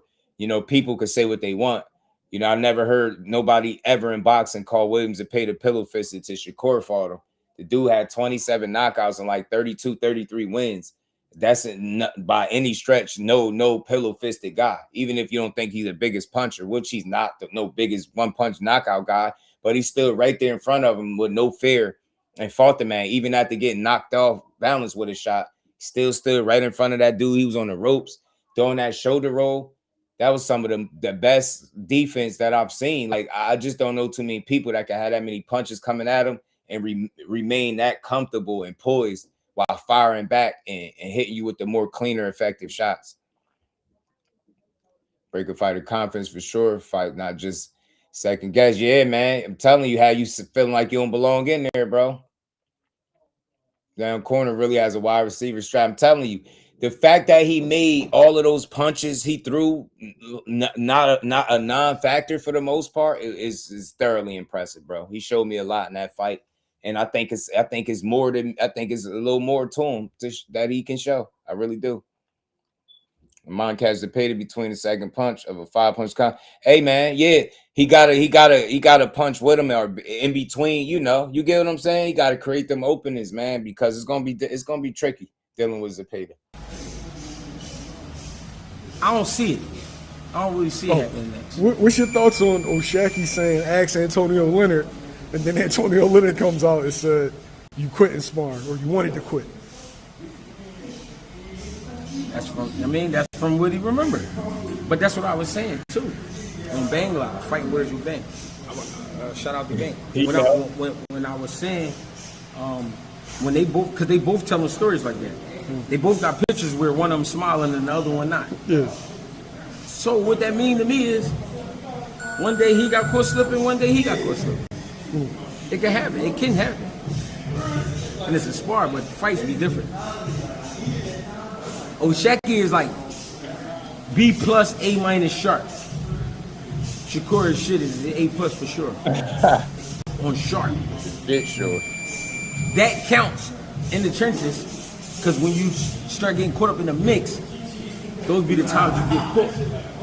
And the reason that happens is because when they heat up, you're starting to widen up, because now you're trying to really dig into the shots. Shakur's shit always coming down the middle. It's always small. It's always, you know what I'm saying? And last clip from G, and then we're gonna get into. So I wanted to play some of that war interview. Styles do make fight, but what about Oshaki's style tells you he gonna beat Shakur? If you really paid attention last night, he not beating no Shakur, bro. Y'all gotta stop. Y'all gotta stop. I know he on the roll. And I know he looking good. But what about that fight last night tell you that he beat a Shakur? No. Not with no 8 ounces on. I don't got it happening. Me neither, G. I don't got it happening. Me neither, G. I'm right there with you, G. And if they fight, we could take the bets. We could take the bets. We can take. That's all I'm saying, bro. Shout out to my guy, the Spirit, man. I always call him that GHB, the Spirit, man. Look, people instead of getting in their emotions or being disrespectful, bro, just show, you know what I mean? Just show love. You know what I'm saying? Show a little love. You know what I'm saying? Or, you know what I mean? Let's talk about take a bet or two. You know what I mean? Put your money up where your mouth is at. You take the bets. Y'all want to hand me some free money? And I don't even talk like this. I don't be out here betting people all day and all that. I be having my little bets here and there sometimes. But if they fight, he not really gonna be able to do what he want to do to a Shakur. He not. So I'm just saying, do we really need that fight? Does Oshaki? I feel like Oshaki is in a great position. I feel like Oshaki has a lot of people on his side. But if he go fucking with Shakur, it's gonna get bad. Yeah, I seen him take some good shots. Gonna get bad. It's more of a shout out to GHB. Howard, what's good with it? You notice what's the name has said Frank Martin had alluded to Artem having good power, and Shakur said the same thing. I remember being at that fight as well and seeing Artem catch Shakur with a hook, knock some damn spit out his mouth. That was like one of the first times I seen it that clean, man. He knocked the spit out his mouth, man. I was like, shit, man. But he cracked him and he just kept going. He stayed right in there and got his shit back. You know what I mean? Got his lick back. So you seen Shakur tweet recently by Eddie's statement. Yeah, I just had it up, Rich. Look, that's why I like this, because it let me pull it right back up. Yeah, he say he ain't got no beef with Eddie, but he just don't know what Eddie talking about. I'm not surprised by that.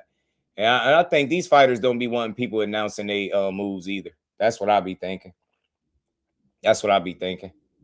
I mean, he was saying that because of Shakur's size. Nah, I think he beat him regardless. You know what I mean? I don't think it got nothing to do with size. I think size, like you got to think, how is size just gonna automatically make you skillful? Size don't just make you skillful. Like that don't just like I feel like size is more of a factor when you're using it. Like, do you see Core physically use his weight on people and like, nah, he box you. It's the same shit all the time. Like, that's why when people be alluding to the reason why he's successful or the reason why he win fights is because he bigger than everybody, I'd be like, that shit sounds so stupid to me because he don't fight that way. And then which one is it? I can't understand it because they say he can't punch. He pillow fisted with brittle hands and don't knock nobody out. So again, how is the size being the reason that he's winning the fights? Because he ain't super tall. He don't got no real long ass arms. So I'm trying to figure out again, where does in 25 of these fights that he had, where has the size played the factor? I just can't see it the way people see it. You get what I'm saying? It's not like, oh, you got a weight advantage and you punching so much harder. None of that is the case. He just like what I'm saying is I can't watch his fight and say, yeah, man, the reason he won that fight, yeah, he was big, man. No, he's better. He's better. It ain't got shit to do with size. He's far more skillful than these dudes. That's what it be. So it's like I just don't feel like size play a factor in his wins, in the way he wins, because he don't like you think about it. Tyson Fury, reason why we know he uses his size, because what was he doing with Wilder? What was he doing in the Wilder fights? Leaning and laying on him. What did he do in the same fight? He did the same shit to Steve Cunningham. Steve Cunningham dropped him all them years back. Floored Tyson Fury. Tyson Fury got up, started leaning and laying his weight all over this dude. That to me, that's when people you could start saying somebody size is helping them win fights, but you've never seen Shakur do that. You can't point to one fight where you could be like, see, it was his size right here. This is the size got him to win. Yeah, right. It's always a skill. It's always he show a clear separation in skill, talent, level, upside. I don't know, pedigree, everything. Like you get me? It's always that. It's never, oh man, all right. If like for instance, and I'm just using this as an example, Devin Haney fought Vasyl Lomachenko. If they were the same size, do you think we get the same outcome? Do you get what I'm saying? That's a fight where you could look at it and see a big size discrepancy, and you could say, man, his size definitely helped him out in that fight. Get what I'm saying? Being able to wrestle with him in spots and tie up, little shit like that. Impose your will on him because you had so much size over him. Show me where Shakur had that kind of advantage over anybody he'd been in the ring with. They'll say he's bigger than Tio, but then Tio go in the interview and say he's small, man. He's not a 47-pounder. I was in front of him. He's small, and they'll still tell you he's so much bigger than Tio. Shit is weird, man. Another method to try and argue some shit. I swear it is too, Sizzle. You know it.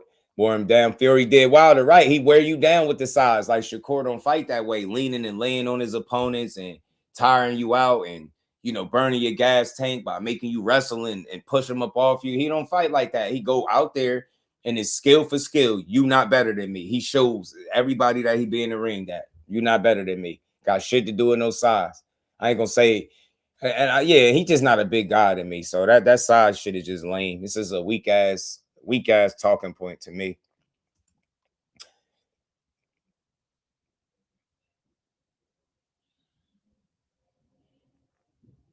Yo, just because you look at, I don't see the way you think is strange. Just because you see Tank and he looks small to you don't mean somebody else is not their weight. Tank could just be a small ass 35-pounder, right? Or just he's a small guy, right? But you can't tell a guy that he's not a weight class that he could comfortably make. You know why we know Devin Haney's not a 35-pounder or a 40-pounder? Because he can no longer make neither one of those weights. Shakur can comfortably still make 35 or 40, and we know this to be true. So just because Tank is smaller don't mean somebody else is not a real 35-pounder. That I don't think that's the way to look at it at all. You know what I'm saying? I just think it's different. Two totally different guys, man.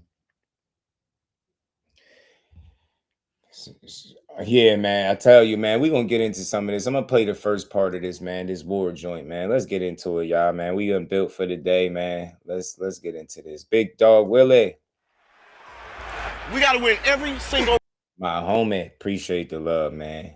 Appreciate the support. He said I challenge all the newfound, what do you say, shot fans to bet me on the Shakur fight, and no one stepped up to the plate. Earlier today, I had to humble some Tankamaniacs. Yeah. Man, what they did, big dog.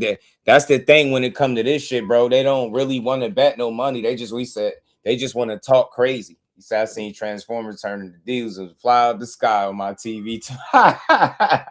People think muscles win fights. Skill of IQ, eyes, reflexes, instincts, understanding of the game, right? Just all the things that make up a fighter's mental. Right, and that's the shit that people overlook. They look at muscles, they look at size, they look at knockouts, and they think that that's the end all be all. But the real ones know that it's not. But look, man, y'all bear with me while we rock out to this, man. We're gonna close the show out with this. We already 3 hours in. We'll be just about at our mark when this is over for the most part. But this was a good listen, man. I don't know if y'all checked it out, but tune in with your boy, man. Round, you hear me? You're great, man. This is what greatness is. Robinson done got up. Leonard done got up. Ali done got up. You got up. Do it. Welcome back to another episode of The Art of War. Today, I got a man as my guest who is very special to my heart. He is my trainer, godfather, and the 2011 Boxing Writers Association Trainer of the Year, and one of the greatest minds in the sport of boxing. And y'all been asking me. I want to welcome to the show, Vergil Hunter. B, what's up, baby? How you be, baby? Man, I'm good. You got your Stevie Wonder thing going on, man, with the tent. What you got going on? Actually, these are Blu-rays. Okay. Yeah. So they keep everything calm, the cortisol down and things like that. I found out that it works. I sleep real good at night. Shout out to my dog. See, that's the age, though. When you start getting older, you start going more for comfort and functionality over. Well, it takes skills to get old. You know what I'm saying? You just can't harbor on one thing. What you did in 20, you can't do in 50, and so on and so on. So it's all about preservation. You got a rollie on? Trying to be here. I wear it every now and then. Yeah? Yeah, just to keep the click moving. Man, I'm back in the gym, man. This was home for many years for us. The house that you built. Yeah, I remember me and my wife, man, we were looking for gyms because we're training in Oakland, and we just had a lot of there's a lot of traffic coming in, especially as we started really growing and I became a champion. I just love we needed something private, man, and we're looking at all these, industrial buildings, and man, we built this from the ground up, from the mirrors to, put the mats over here, heavy bag, speed bags, the equipment. Man, we done had some great moments in this gym, man, and man, it's good to be back. And I just want to take, normally I do, I have my notes and I do my thing, and I just want this today to be just more of a conversation with us, just kind of talking and vibing just about the history and how we got to this point. I think it's a lot of things we can talk about that will bless a lot of people and just give people insight to the journey. They see the fight night or they see the interviews, but they don't really understand a lot of the process, man. So I wanna go back to I think it's 95.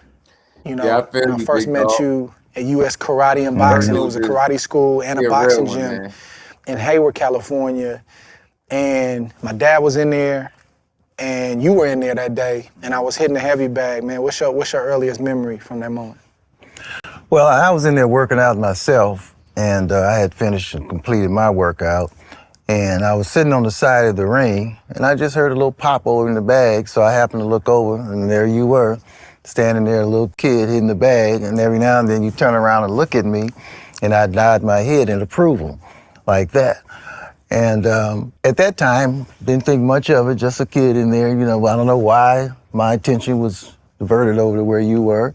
I don't know why, I just nodded in approval. I don't know why our eyes met, but they met several times.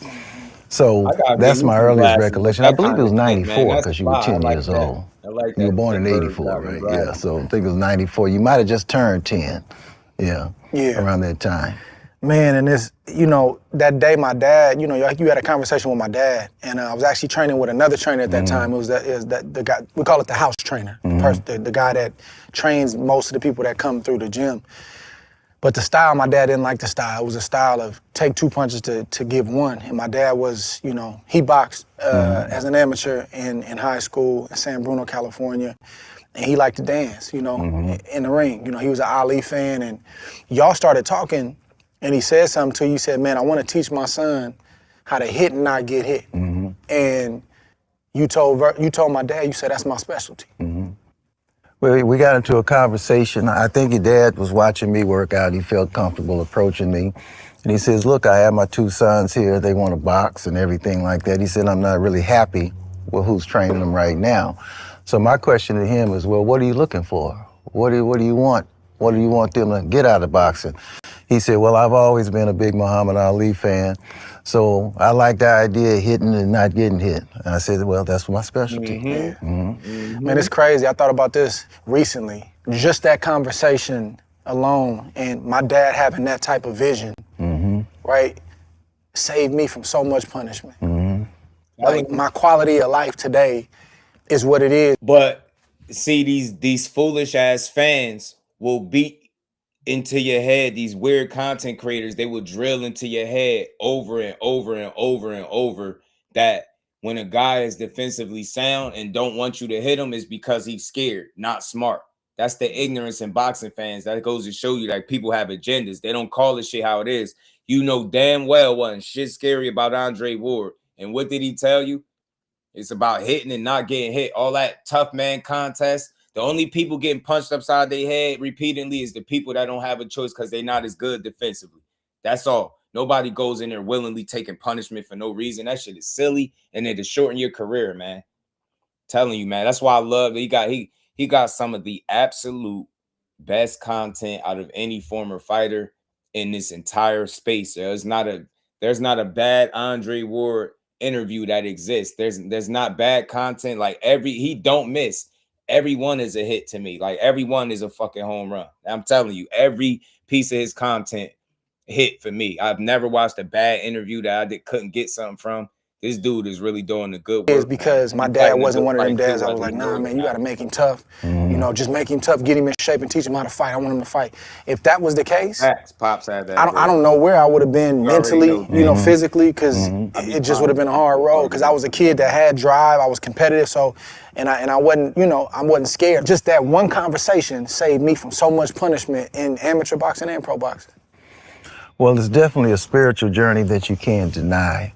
The introduction was spiritual because if you remember, I told you later on, during that time, I was going through a little mild depression because I thought I had a son that I... Real quick, man, it's just so many jewels in this for anybody that didn't catch this, so I appreciate y'all rocking out with me while we rock out to this. Y'all know we do what we do over here. I love listening to these and reacting to these bills, man. These shits really, these the ones that get overlooked. This the shit you need to hear. These are kind of conversations that need to be on wax for sure, man. You get what I'm saying? You get me? You fighting for your life, but they out here talking about be entertaining, take more chances, let them hit you. Like, get the hell out of here, bro. So you be knocked out flat. You know what I'm saying? And then they be dissing you. Shit is crazy, man. I initially was working with, and he was taken from me.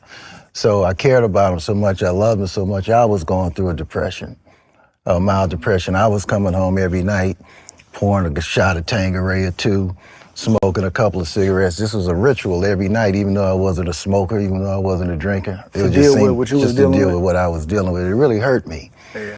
So, but you got snatched away? Just snatched away like that. So I went to the gym to stay in shape, try to keep my mind intact, try to keep my spirits up. And, you know, that day happened. That day happened. And from that day on, I knew it was for a reason. I just knew it.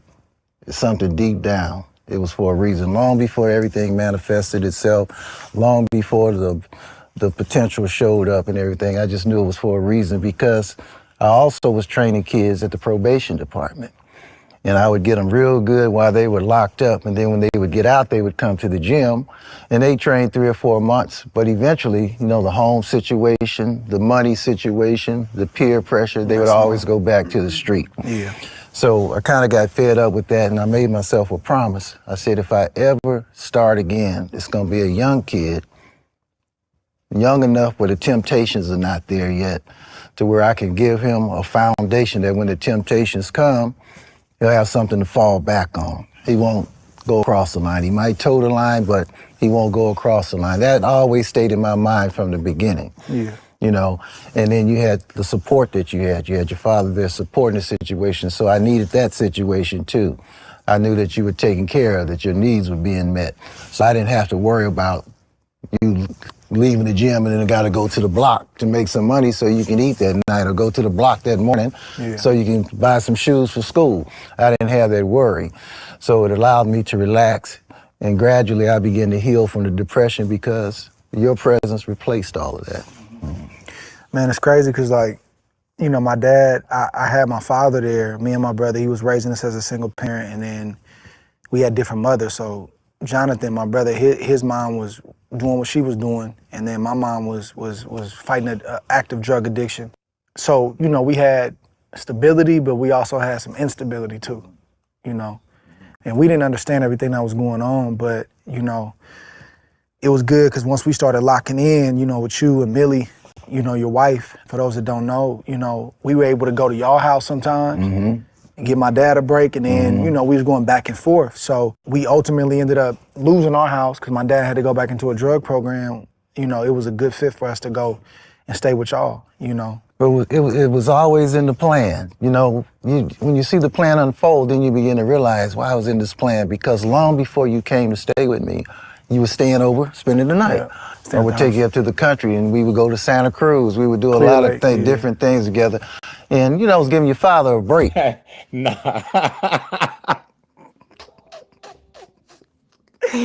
Demarius. Hey, yo. That comment funny as hell, fam. Cause look, I was just watching like this old footage of Tyson. Bro, he was so fast. Yo. I don't think people understand, like, looking at something on TV and then really seeing it for real. Like, that dude was fast as hell coming forward, swinging, like fight ending shots, bro. That's why people used to be scared. That man looked like a maniac. He looked like Tyson looked like if he knocked you out, he wouldn't stop. I'm telling you, man, that shit crazy, man. Yeah, man. I really like Vergil Hunter. I always did. I love his energy, man. But let's get back to it, man. I just had to laugh at that. On the weekend, because I know he worked hard in his business and things like that.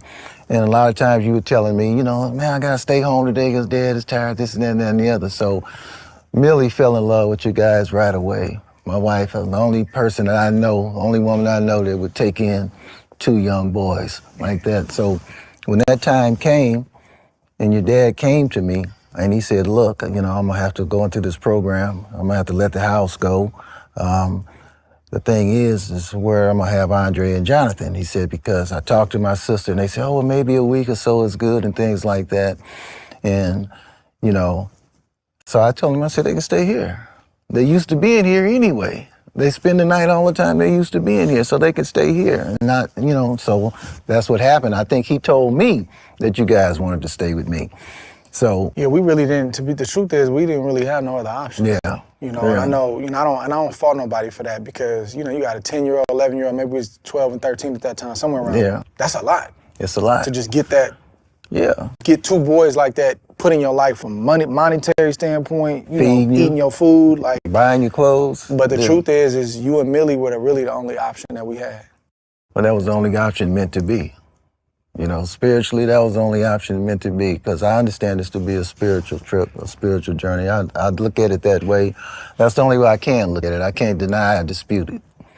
So everything was just in place, step by step, brick by brick, you know, layer by layer. Everything was in place. The world never got a chance to meet my father, but what was your earliest memories of him? I felt your father was a man of principle. And in spite of our struggles, we can have principles. In spite of our struggles, we can have character. In spite of our struggles, we do have genuine love in our heart. It's just sometimes our struggle can override that, and we question it sometimes. But what's there is going to be there. Sometimes you can get diverted by other things and other activities that are going on. But in this situation, he gave you a foundation of respect, a foundation of caring, a foundation of intuition, a foundation of comprehension.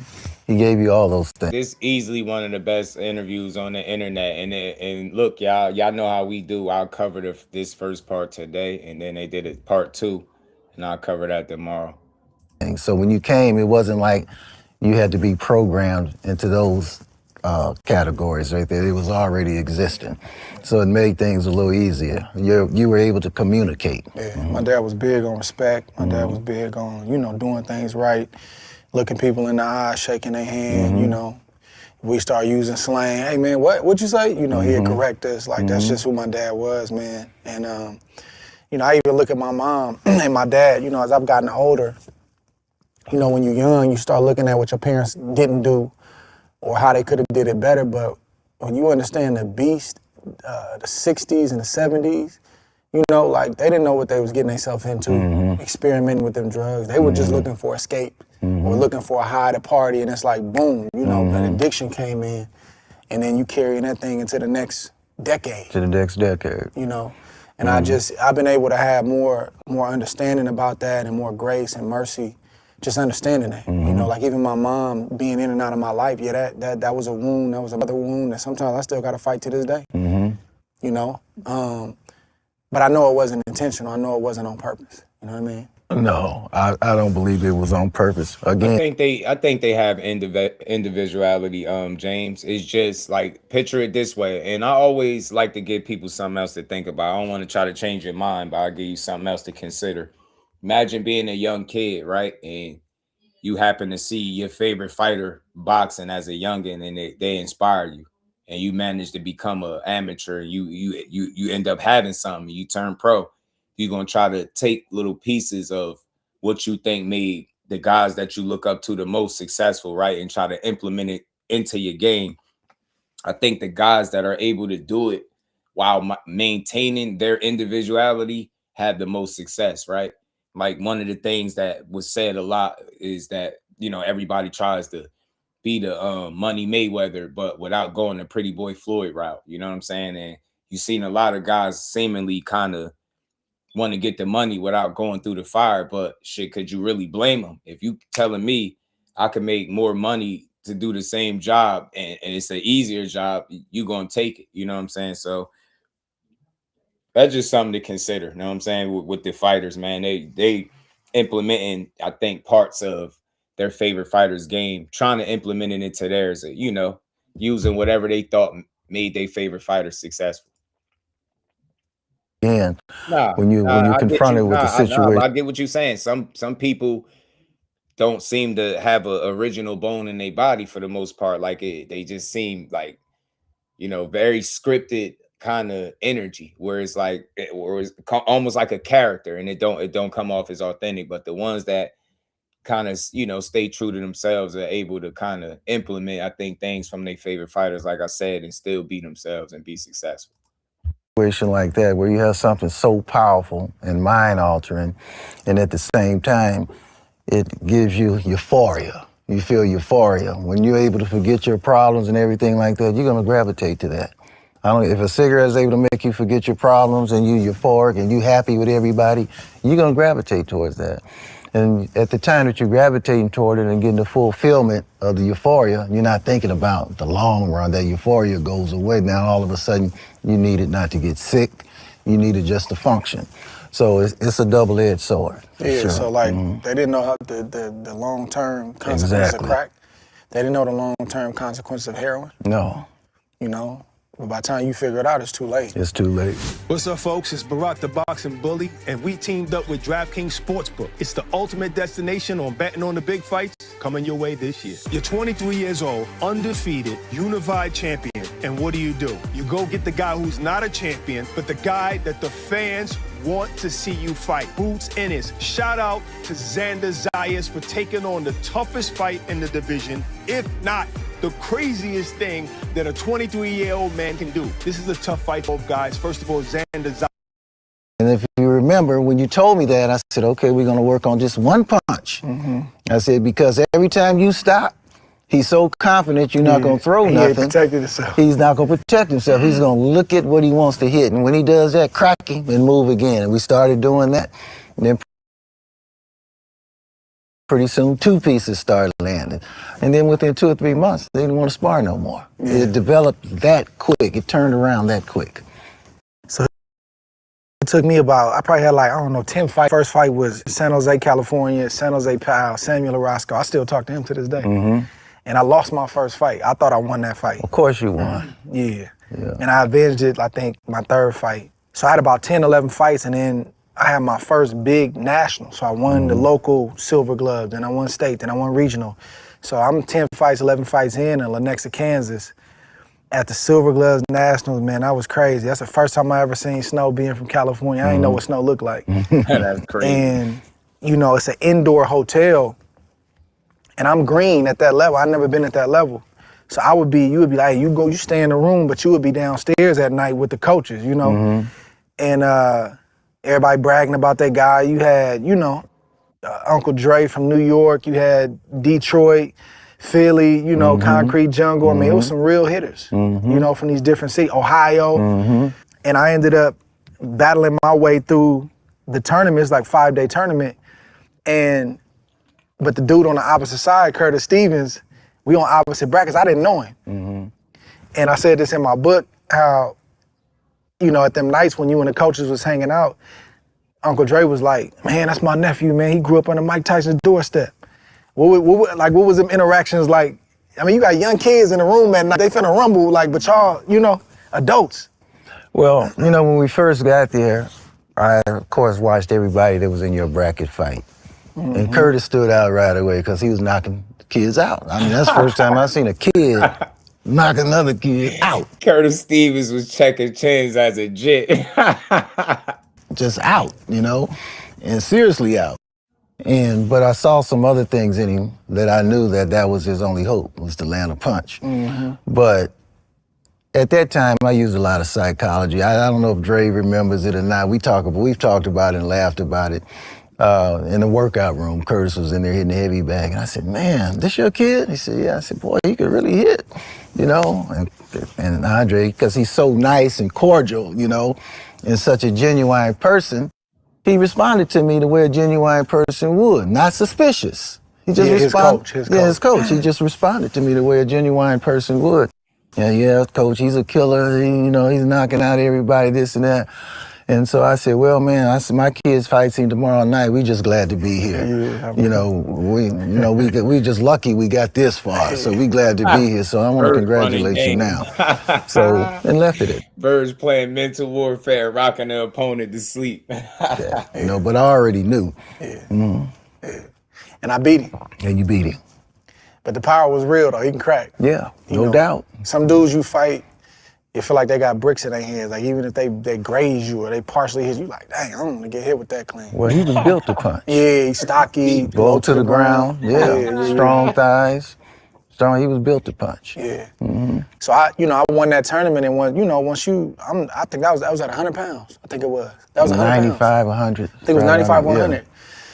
I'm the best in that weight class in the nation. You know, so we come home. You know, you got newspaper, local. What he describing is that foundation and that pedigree that I be speaking of that fans be overlooking, man. These experiences that these fighters that go really far as amateurs get is priceless, man. So they come in the game already on a certain level.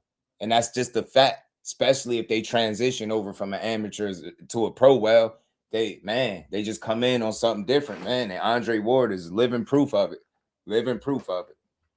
Local television, so my name is buzzing now locally, man, and I continue to do my thing, but like even when I started sparring, right, like I'm getting 13 now, a little bit older, 14. Now I gotta spar pros, so I'm sparring vets, local vets in the area, or guys that come into town. So I'm rumbling with older men that can't keep up with my speed.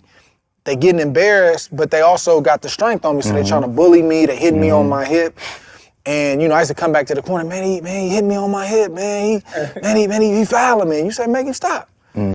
Why did you let me at 13, 14, 15 years old spar those type of guys?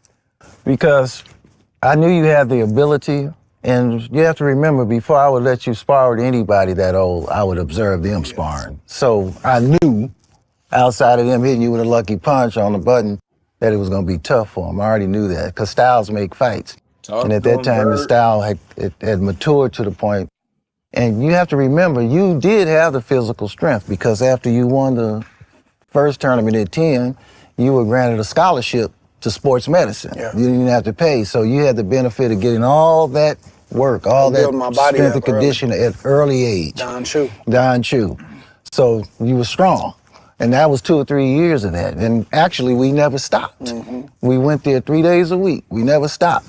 So you had the benefit of years of strength and conditioning, the right type of strength and conditioning, not weights and anything, plyometrics, plyo balls and things like that, that speed treadmill and things like that. So I knew that the strength was there. Yeah. You know, maybe not man strength, but enough for sparring. So I was very confident in that, and it turned out to be true.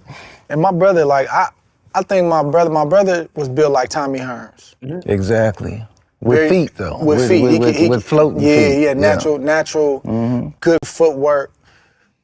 He had a lot of ability. Sometimes I say I think he had more natural ability, certain things he could do.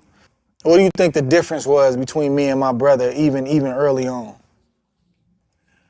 Desire. John liked to participate in boxing. He had the ability, I mean, people forget John, when he quit fighting, I think he was 56-6, something like that, and a national champion. But he didn't love it. He didn't love it. And that's what you have to do. You have to love it. There's no other way. You just can't dibble dab. And you can go so far liking it, but in order to really put in the time, in order to really get the benefits out of it, in order to really follow your dreams, you have to love it. Yeah. And that was the difference. As soon as he got home, he was down there watching cartoons and things like that. When you got home, that's another thing I noticed about you at 10, Lizzo, you watch fights. All the time. All the time. And it didn't matter who was fighting. Ham and Eggers. What was the Hispanic channel? They used Telemundo. To Telemundo. And then Gillette Tuesday night fights. Tuesday night fights, USA Tuesday night fights. You watched every single fight. So that let me know early on you were a student of the game. Yeah. So I knew you were getting it up here as well as everywhere else physically. What did you notice about, because you've been in the probation department, you've been in juvenile hall for years, you work with, a lot of fighters, you've been around a lot of fighters. What did you notice about, like, my drive, my competitiveness, my desire to win, and even my desire to train hard, because I worked hard, even as a kid. Like, what was you noticing early on, 12, 13, 14? Playing basketball with you. Yeah. That I knew that you were an athlete. Even though you weren't a basketball player, you could play basketball. So if you remember, we used to go out there all the time and play, and I could feel your strength. I could feel your desire, your tenacity. It just kept coming. You just kept coming. You never gave up. You never gave up. I use my experience to beat you all the time, right? But you never gave up. So I knew the tenacity was there. I knew the drive was there. And I remember one particular session where you fighting a pro, I think he was like 30-2 or something like that. I can't remember his name. And you guys was going at it. And his coach said, Serafine said, do you want to stop? And you said, I'll stop when he stops, right? So I knew that drive was there. Yeah. That was going to be hard to knock over and make you compromise the drive that you had. Mm-hmm. So you got the silver gloves, and the next big tournament is the JO. So I remember my brother, he's a year older than me. So I think you took him to the JO. I took him to his JOs, yeah. So you took him to the JO, the Junior Olympics. Him and Nonito. Marquette, Michigan. Mm-hmm. Me and my dad was back home, so we calling every night, what happened? So he lost. But I remember you said something on the phone. You said, hey, man, this the most violent tournament I have been to for y'all's age group. I never been there. I was like, for real? And, man, that's put the fear of God at me that night. I remember I ran that night. You were staying in Hayward. And I ran down the street around Mission. Like, I was just kind of spooked. Like, man, well, he said, man, I'm seeing dudes get knocked out. I'm seeing dudes get clipped. I ended up fighting the next year at the JOs. And that's the first time I ever been buzzed, like really, really visibly hurt. I remember I fought the dude, I forgot his name, he's from like Orange. Brown was his last name. But he's from like Orange, New Jersey. Yeah. You was telling me that, hey man, he got a short leg. Jersey. Hook, you gotta stop pulling back, make sure your hand up. Sure enough, man, dude hit me with a punch so short, inside, boom, my legs wobbled. I recovered, but that was like the first time that I really got buzzed in a fight, and I ended up winning that. And then I went to Junior Olympic Worlds, and I think Pueblo, Mexico, or something like that. I won that. And I hadn't started getting in trouble yet. You know, I think that came a couple years later, man. But when did you first start noticing that some stuff was going on with me in terms of like, you know, being in the streets or cutting school, smoking weed and stuff like that? Well, I didn't entertain it too much. Yeah, you know. I heard it. Cutting school, smoking weed. Yeah, Dre, SOG. Tell you, everybody got skeletons. Everybody got a past, man. But it ain't how you start, it's how you finish, man. Man, he made the necessary changes early enough in his life where it didn't define him. While we were together, of course, you know, you moved. And I knew that the environment where you was moving to was going to subject you to some things, the environment. So I started tripping a little bit before I even moved. Well, no, what I did was, it was inevitable that you was going to move. And I think that you deserved to move at that time because, you know, it was with your mom. And my dog. I remember that, I don't know if you remember, we were sitting on the steps the night before you left. And I told you, I said, you're going to go downhill from here. Yeah. I don't remember if me saying that. I was mad too. Yeah, I said, you're going to go downhill from here.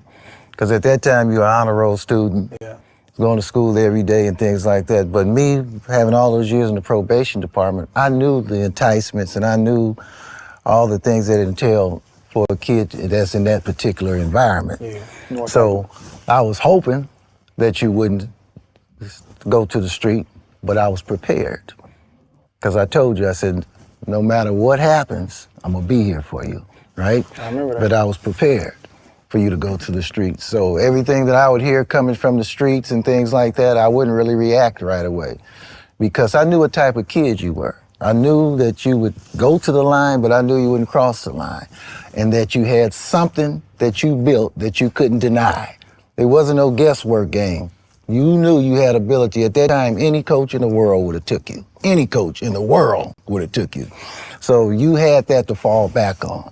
So that gave you a little cushioning to go out and explore and experiment, you know. So I knew the temptations was gonna come because you hadn't gone through temptations.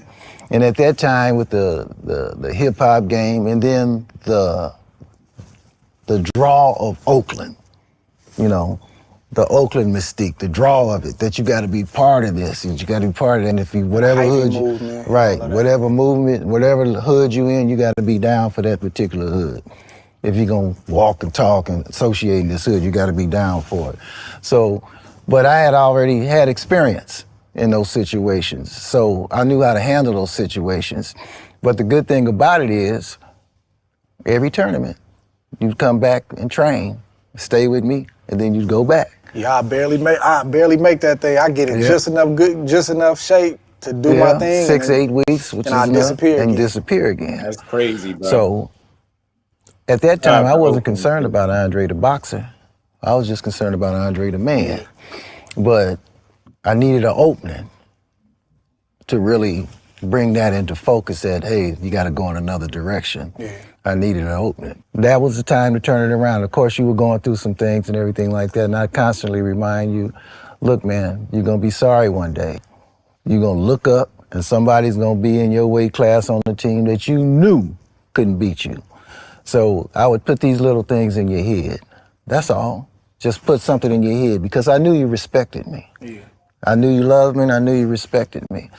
So I would put those things in your head. Even on the drinking thing, when your grandmother called me and told me, oh, he's drinking, right?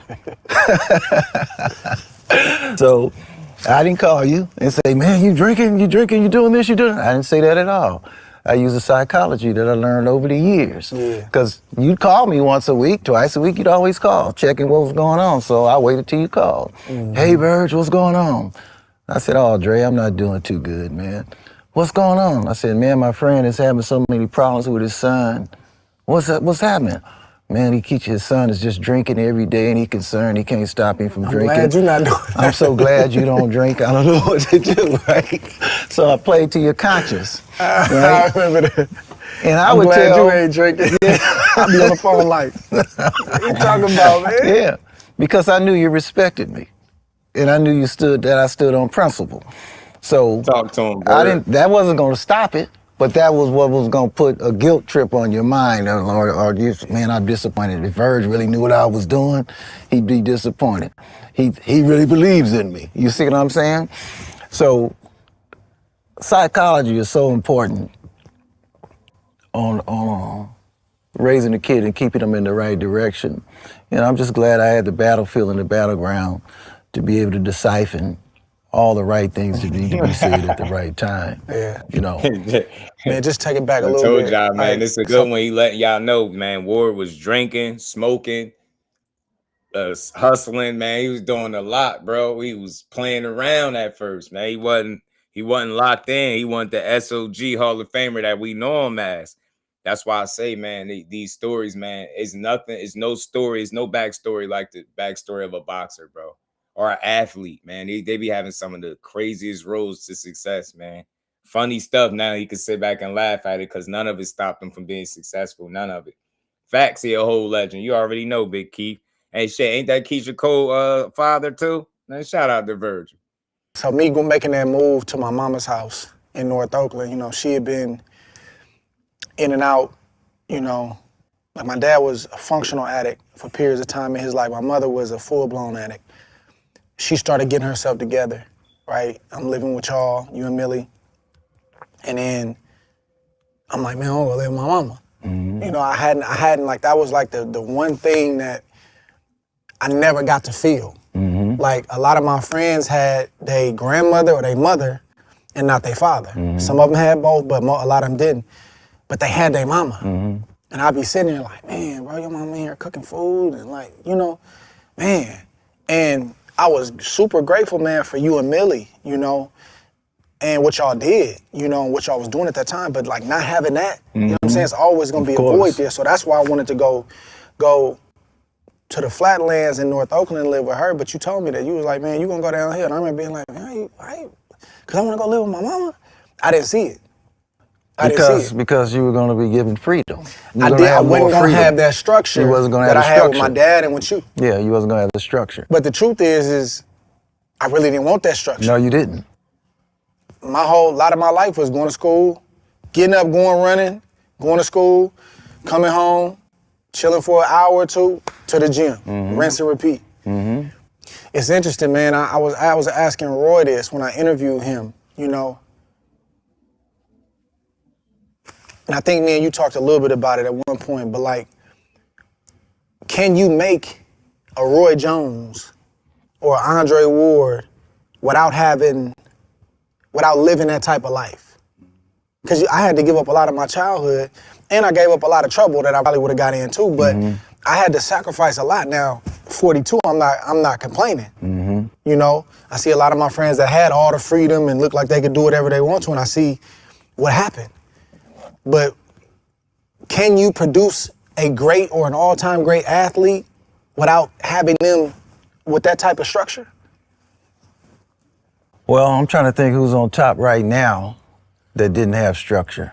You know, whether it be Shakur, whether it be Keyshawn, whether it be Benavidez, whether it be some of the greats. If you look at them, they all had structure.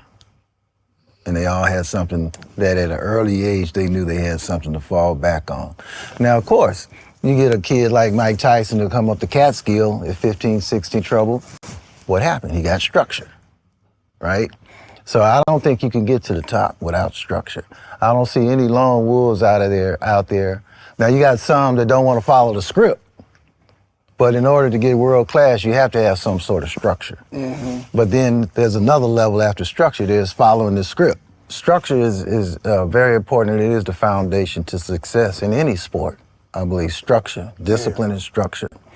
And even though you might get off the beaten path, that structure and discipline never leaves you. Because no matter what you were doing at that time, when you were going through your phases, no matter what you were doing, boxing never left your mind. That's structure.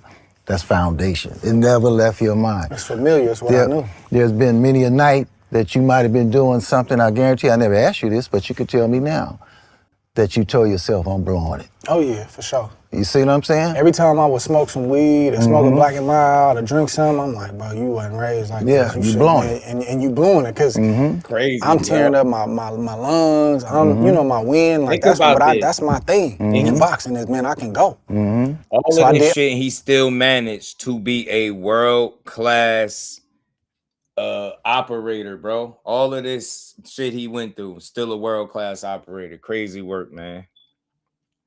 Oh shit, Oshaki Foster got a new interview with Ariel Hawani. Shit, we might cover that depending on what time it is when this is over, man. I went to the north. I went to Big North shot. Oakland, man, and I did go downhill, just like you said. You know, and it didn't take long. You know, and it's crazy because it's like I felt like I needed a break from boxing. You know, I've been doing this. I've been 9 years old, and it was a grind, man. And it's like, in my young mind, I wanted freedom. I wanted to breathe. I needed to exhale. I don't want to have to go to the gym. I don't want to have to tell my friends I can't go. Man, I'm trying to go to the party for once. I don't never get the chance to go to the party. And you just don't understand what you're saying. But I took it from like just wanting more freedom to now I'm delving into street activities. You know, my mother was doing good for a while, but her being in that environment, right, the dope house right around the corner, it inevitably, them old demons start coming back on her. And I'm grateful for my mama, man, because she, you know, I get a lot of my fight from my mother, man, because she a fighter. But at that time, she started dibbling and dabbling. I could always tell when, you know, my mom was struggling because the house started looking dirty. My mom is a neat freak until she not. And when, you know, that the house started getting dirty and staying dirty, it's smelling different, I'm like, man, it's happening again. And so I seen that, me and her arguing and fighting a lot, cause I'm mad, jamming her up about that. And but you always accusing me, I ain't doing nothing. I'm looking at her eyes, I know my mother.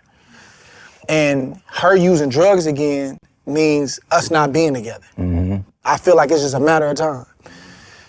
So I start using drugs and numbing and drinking a lot. And then I start selling dope. I didn't know how to cook it up, man. But crazy. I had connections around the corner too. You know what I'm saying? I buy a bunch of rocks and go do my thing. And it's like, I said this in the book too, that like, it was crazy because I'm praying for my mother to get free from an active crack addiction on 55th and Market in them apartments, but I'm 2 blocks down serving somebody else's mother. That's crazy that my mindset had been there. And I remember God convicted me and I was like, man, you a hypocrite. Like, I'm praying for my mama that, man, God, take this from her. Don't let her fall back into this. But I got dope in my mouth and I'm serving somebody else's mother. But I will say this, though. The people that were praying for me, the prayers worked. You know, the things that you would say and other people would say, you know, God would send people. And you had an interesting style the way you would do it because a lot of people were calling you saying, man, I seen Drake, man, he ain't looking good, man. He hanging with this person, or I seen him. And you never panicked, but you would always say the right thing at the right time, and it would sit with me. And I'd be fighting with you on the phone like, man, hey, brother, listen, I'm telling you, you ain't gonna get away with nothing. And I'd be mad. Cause I'm thinking you speaking something on me that's gonna happen. I'm like, man, I'm just trying to, you know, live my life, man. Just cause I ain't boxing, you gonna say that? You said, man, it's deeper than that. God got his hand on you. So I never felt comfortable being in the streets. I never felt comfortable. And you said something to me one time that really rocked me. And you said, hey, man, you out there playing. And I laughed and I'm like, I ain't playing. Somebody run up on me, I'm a da-da-da. I'm talking that talk. You said, brother, listen, if you ain't sell your soul if you haven't sold your soul to the devil and you ready to kill or be killed right now, you playing. Then that's the type of treachery you dealing with out there. I knew deep down that wasn't you. I wasn't trying to kill nothing, and I for sure wasn't trying to be killed. Exactly. And you have to remember, where I worked, I had my ear to the street. Yeah. I had kids in the neighborhood telling me everything. And you're in that neighborhood, North Pole, coming in, being incarcerated, and they telling me everything that's going on. Because at that time, you had been in the newspapers, and they knew who you were. They knew what I did, right? They knew who I was before they would come. Man, you Mr. Hunter, huh? Yeah, man, I stay down there, Andre doing this, and he doing that, and he doing this. But I didn't look at it to condemn you. I just thank God that he was giving me the info, right? So I can plan, so I can maneuver. So I knew what to pray for. So I knew what to say, knew where to go, and it just told God, you know, whatever help you have out there for, because I don't want to do this by myself. I know there's a team around you, even your best warriors, David, everybody else, they had a team around them. So, but he gave me the peace, but he gave me the info. And getting back to your structure, it's your structure that kept you from going over the line. The end there that, like you said, I'm getting ready to blow this, I'm gonna blow that. That lets you know what you were talking about early on, people coming in and already have it. You see what I'm saying? Already had that instinct, already had that drive. That drive was already there. The competitiveness was already there. You just needed a timeout. Yeah. You just happened to be in the wrong place to take your timeouts. That's all. Yeah. You just needed a timeout, what every kid does. Even today, when amateur coaches come to me and ask me for advice when the kid is 10 and 11 years old and 12 years old, I'm not ashamed to say some of the mistakes I think that I made. And that is, when they're that age, you gotta give them a break. Because if you don't, they're gonna get a certain age and they're gonna resent it. And they're gonna go off on their own and everything like that, especially if there's no promise there. If they're not getting the accolades, or they're not, you gotta give them a break. You just can't go 365 days, 7 days, 5, 6 days a week. You know, you got to give them other alternatives. Let them play other sports. They're not going to hear that shit. That's not sustainable, man. Like, you got to be able to take a break, take some time off. That's why, you know, a lot of times when I interview fighters, it's one of the questions I ask, like, how do they, you know, spend their time away from boxing? How do they decompress away from the sport? Because, you know, yeah, you want to lock in, but you don't want to overdo it, burn yourself out. And then you find yourself, like he said, resenting and not wanting to do it no more. And Andre Ward went through some of this. Gonna lose nothing. They're gonna come back fresher because their mind is refreshed. It's gonna help them. So, and I learned that from when you played football, right? When you played football, you came back fresh. You see, so I encourage all coaches to do that. However they want to do it, don't grind them, because what you teach them, they're not gonna lose it. They're not gonna lose it. It's like a basketball player tears his Achilles. Once that knee is healed, his game is right back to where it was. Yeah. It's the same thing in boxing. You're not gonna lose it. So those were not tough times. They were times that I realized it was all part of the journey. You know, I never panicked. I never got discouraged. I never lost my stance on how I interacted with you. I always came to where I said what I felt. I never cowered. I never went down and just everything and let you set the tone, because you wasn't ready to set the tone yet. So I know you needed that in your life, to have somebody that, hey, I'm gonna disappoint this man, right? Somebody that if you hiding stuff from me, you respect me. You see what I'm saying? If you hiding stuff from me. But it's like I said, in this lifetime, it's such a spiritual journey. It's such a journey that when I look back, I marvel at how everything turned out, because your faults now is somebody else's testimony. Somebody else's, your faults became your testimony to help somebody else. And that's how it all works. You know, what I did bad gives me a testimony to stop you from doing it, right? Because God put me in a position where I am somebody. I've done a whole lot of things. I'm known all over the world. I'm just not somebody down the street trying to tell you what to do. Right. I'm somebody that's been where you've been, and now I'm here and I'm gonna tell you everything that's could befall you as you take this journey into the going into the crime world, going into the dope world, going into anywhere. I can tell you what's gonna happen to you. And during that period, it was probably like a 2 or 3 year run, man, where it's like, you know, I would win. I never went to the Golden Glove Nationals. I would always win locally, and then boom, I'd disappear. My first U.S. championship before I really went left was 2001. I missed 2002. I was catting off. And then 2003, I was still messing up, but you was like, hey, man, you gotta, you know, we getting close. You used to count on your hands when I was a kid. Like, man, we identified what Olympics I was gonna be eligible for. Man, we're gonna 9 years, man, 8 years, man, 5 years. You even had a notebook where you wrote in there, man, I'm gonna be a preacher, commentator, a Hall of Famer, world champion. You wrote that in a notebook, and it's like during the period that I was going through was the opposite of what you were saying? Yeah. Actually, it was a diary I had, and I'm still looking for that diary today. I was just inspired. I think you were 15, 16 at the time. I was just inspired to write this, and I wrote in that diary, kid is special, don't know it yet, but this is what I see in his future. I see an Olympic gold medalist in 2004. I see a middleweight champion that at some point other champions will be afraid to fight. And I see a first ballot Hall of Famer. And I also see a top broadcaster because of his intuition, because of his insight, because of his ability to comprehend. I see all that in his future. And I just left it out. And you picked it up one day and read it. And you said, you write this, Verge? And I said, yeah, I wrote it and put it back. And then I don't know where it is. I wish I could find it. I think it's in a container somewhere. Yeah. But it was instilled in me because, you know, I understand that if you hadn't went to Washington, see, God got a plan, right? And sometimes the plan is not what we expect as God-fearing people. We think it's got to be perfect. We got to think it's got to be thorn-free, weed-free, just a rosy path to wherever our destination is meant to be. But you'd have never met your wife. You see?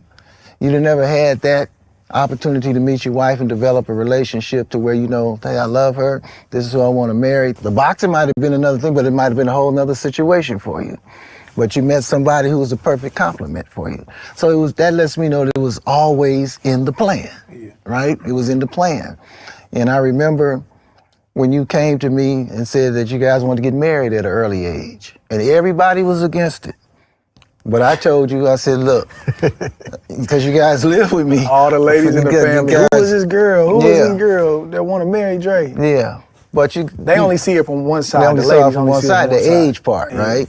Well, they looking at the age, but then they looking at who, they look at it like, who is this girl trying to take our baby and, get married? That's how the ladies look at it. But what they didn't realize is that you guys stayed with me, right? So I was able to watch over the years you guys interact. And I always saw you guys were never apart. Wherever you went, you had the kids with you. I watch how Tiffany was so great with the kids early in the morning, feeding them, bathing them, making sure all their needs are met. And you guys were inseparable. So to me, he was already married, right? So I told you, I said, if anybody could do it, you could do it. Don't let all these old people tell you who got problems in their relationships and things like that. Don't let them kill your vibe. For real. You know, go ahead and get married. That's what you want to do. And you guys did. And look today. Yeah. Mm-hmm. It's a blessing, man. You know, we be fighting and arguing, just not knowing how to deal with life, pressures of life, relationship at that level, you know, and you would sit us down, be like, look, you know, this is, because Tiffany didn't understand the magnitude of what I was chasing. Right. Like I told her, I was like, yeah, I box. She was like, yeah, I play basketball. I'm like, nah, like I box, like I'm the best in my weight class. She was like, oh, that's cool. And it wasn't until she moved to California and really was like, start asking you questions like, wait, so she went to one of my fights. She was like, oh, you won? Oh, that's cool. And then start really understanding. He was like, nah, he gonna win a gold medal. He gonna, you ain't gonna have to worry about nothing. Right. No, one day. I told her, I said, T, if you understand what I'm telling you, and if you really look. And that's really dope, man, to have somebody like this pushing you the whole way, guiding you, making sure that you make it to the destination, man. It's crazy for somebody to know what you got in you before you recognize it. That's a real one, man. This had to be one of the perfect matches made ever, like these two right here, man. And they got the absolute most out of Drake's career, the most. Look into what you got. You got an ox. And if you follow the script, you'll never have to work a day in your life. Has she had a job today? Never. So just raising the kids and holding the house down, man, which is what she wanted to do. Exactly. I mean, so you got the perfect situation you got the perfect wife out of an imperfect situation. You see what I'm saying? And I was challenged too because I always thought you would be siding with her. I'm like, why you always siding with her? We got an argument or something, but I was growing up. I'm learning how to treat her the right way, and you know, because I didn't have a lot of great examples. I didn't have a lot of throughout my family line strong marriages. You know, like it was just relationships, and it's like I seen dysfunction, I seen disorder. So that's what I know. So when the pressure hit, that's what you're gonna be, dysfunctional. So you and Millie, man, y'all would sit us down, you would sit us down, man, and really open up the word, man. And I think that was the difference maker, you know? Your life wasn't perfect, but you never strayed from that word, though. No. Sometimes you have a glass of champagne and a cigarette in your hand, but you say, look, man, and you take us to the word. Yeah. And you be like, look, this is what God says that how a husband is supposed to treat his wife. I didn't want you guys to hear what I needed to say. I wanted to hear what the word said. So to be true, it's not what I said, it's what the word says, right? And the first thing I told was, but to you, I said, it's a scripture that says, he who finds a wife finds a good thing and obtains favor from the Lord, right? So I used to go from that. But I don't know, to this day, I just marvel at, it wasn't even under my own understanding, it was just the understanding that God gave me for that particular moment to open my eyes to see what was going on in the battlefield that he gave me. So when your war came, I was able to assign you the proper weaponry and the proper strategy to deal with it, even though I hadn't done all that in my life, you know. So it was set aside, you know, and today I just marvel, you know. Every time I think about it, it just enlightens me. It just, when I see you on TV, when I see all the things that you accomplish, when I see all the beauty that your wife is doing and the kids raised up well and everything like that and happy, it's just a marvel. During that time when I was, you know, doing my thing, getting in trouble, you know, I said this when I interviewed Jay. You and James Prince start talking. I forgot what year it was, maybe 2002 or 3. So I was supposed to be, I won the local and the state Golden Glove. Right.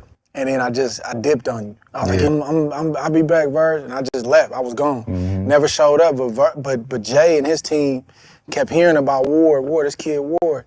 They went to I think it was in Vegas. They went to the Golden Gloves, and I wasn't there. And somehow he got your number, and y'all started talking. What was that conversation like?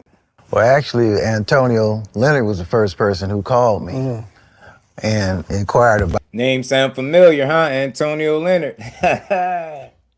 About you and said, man, we've been hearing great things about this kid and this and that. I didn't know who Antonio was, you know, because at that time, Shelly Finkel was calling me, Cameron Duncan was calling me, the guy over in Europe, I can't think of his name, he was calling, Gary Shaw was leaving, you know, people like that. And I never was comfortable. When they would call, I never could sit down. You know, I'm just listening because it was all about money. It was all about what they thought. They thought that's what you wanted to hear. That's what I wanted to hear. You know, they bringing the money up first, not the person, right? So I get a call from Antonio Leonard, and he said, is it okay if I give your number to Jay Prince? And I said, yeah, give it to him. So when Jay called about 30 minutes later. Did you know who Jay was at that time? Yeah, I knew who he was from Floyd. And I never met him at that time, but I knew exactly who he was. So when he called, said, Mr. Hunter, you know, this is James Prince, right? It's James Prince. So after about 2 or 3 minutes of us filling out each other and everything like that, you know, trying to get the motives of one another and this and that and the other, I was able to sit down and listen to what he said and able to tell him. I said, you know what? If you can help me with this kid, because everything he was talking about, never about money. It was about family. It was about help. It was about his life. We talked about 30 minutes before I even said this to him. And, you know, he was telling me everything that he had been through and this and that and Floyd and this and that and Roy and all these things. So something just lightened me up, you know, where I knew that I wasn't going to say the wrong thing or put myself in a position that I would regret later on. So I said, you know what, Jay, if you could help me with this kid, he'll win us a gold medal. And he said, yeah? I said, yeah, he'll win us a gold medal, I guarantee you he will. And so that's when I gave him your number, and I called you, and I said, man, I talked to Jay Prince, he's interested in you. But the beautiful thing is, it was God sent again, because you came home, and we went to Houston, right? Now you're able to see how people live. Right? The whips, big houses, everything, big houses, the homes, everything like that. With him. Then he put your idol on the phone to you, Roy, right? So his connections were able to bring another dimension into the whole thing. Then we started going to all the big fights. So long before you fought in the Olympics, long before you turned pro, you've been exposed to it. You saw what it could bring you. In the locker room. In the locker room. At Jay's mansion, going to the nightclub with Floyd there, things like that. Because I was still, you know, I wasn't all the way right yet. Right. I was still trying to get right. Right. I remember we was at I think it was Roy Jones, John Ruiz. And I had an all gold suit on, top hat. And we were staying in the same room. But I'm still, you know, I'm still drinking and stuff. So I don't know how I got it. I got like a personal bottle of Hennessy or something like that. So I think I'm being slick. So I got the personal bottle in my bag, tucked in some clothes. So I drink a little bit, tuck it, leave, go do my thing, come back, drink some, tuck it. One night I go in there, I look at my bag, I'm like, it's gone. I'm like, bro, where my bottle at? And you holding the ace card, you ain't saying it. I'm like, man, he got my bottle, bro. I didn't have to say nothing. I'm like, he got my bottle, man. I'm like, either he got it or the cleaners. I said, how the cleaners know it's in my bag? So I'm tripping. That's worse than somebody finding and getting mad at you. Cause you ain't saying nothing. I'm like, what's up, Vergil? What's up? You acting like ain't nothing happening. And I think didn't you say everybody something double tapped when we got back home or something like that, back to the Bay? I don't remember, but I knew you wasn't gonna question me because you knew I had it, right? So it wasn't nothing to be questioned, and you didn't want to hear me come back and say, "Man, why you got this?" Boom, boom, boom. That was my time, because at that time I don't think you knew that I was aware of what was going on. Yeah, and I didn't want you to know. And you didn't want me to know. But when I got that bottle, now you know I know, right? So that's all I had to leave it at. I didn't have to go no further. Now you know I know. So now the next move is on you. Right? But at that time, it was a great time. Again, it's how things are maneuvered and steered into the proper place and alignments and how things are supposed to go. Jay was a blessing. He was a blessing because he cared about you genuinely. And I respected him. And he respected him. And he came to... Notice how he giving Jay all these praise and for being a stand-up man and talking about shit that really, you know, life shit, family and values, shit that matter more so than money.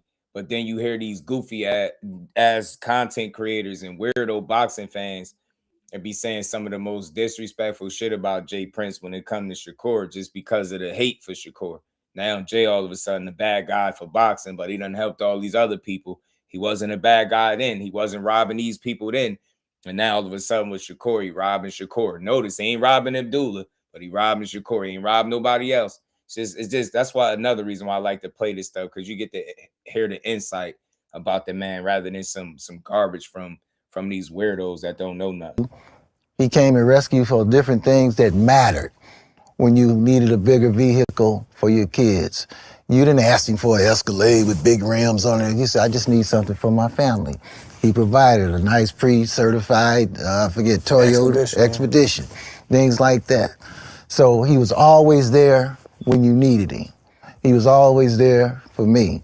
But after Jay became involved and we began to team up, all the other stuff just began to disperse. It started going away, and then you started locking in, you're going to focus because you had all the examples around you. God put you in that arena where you could see, this could be me, right?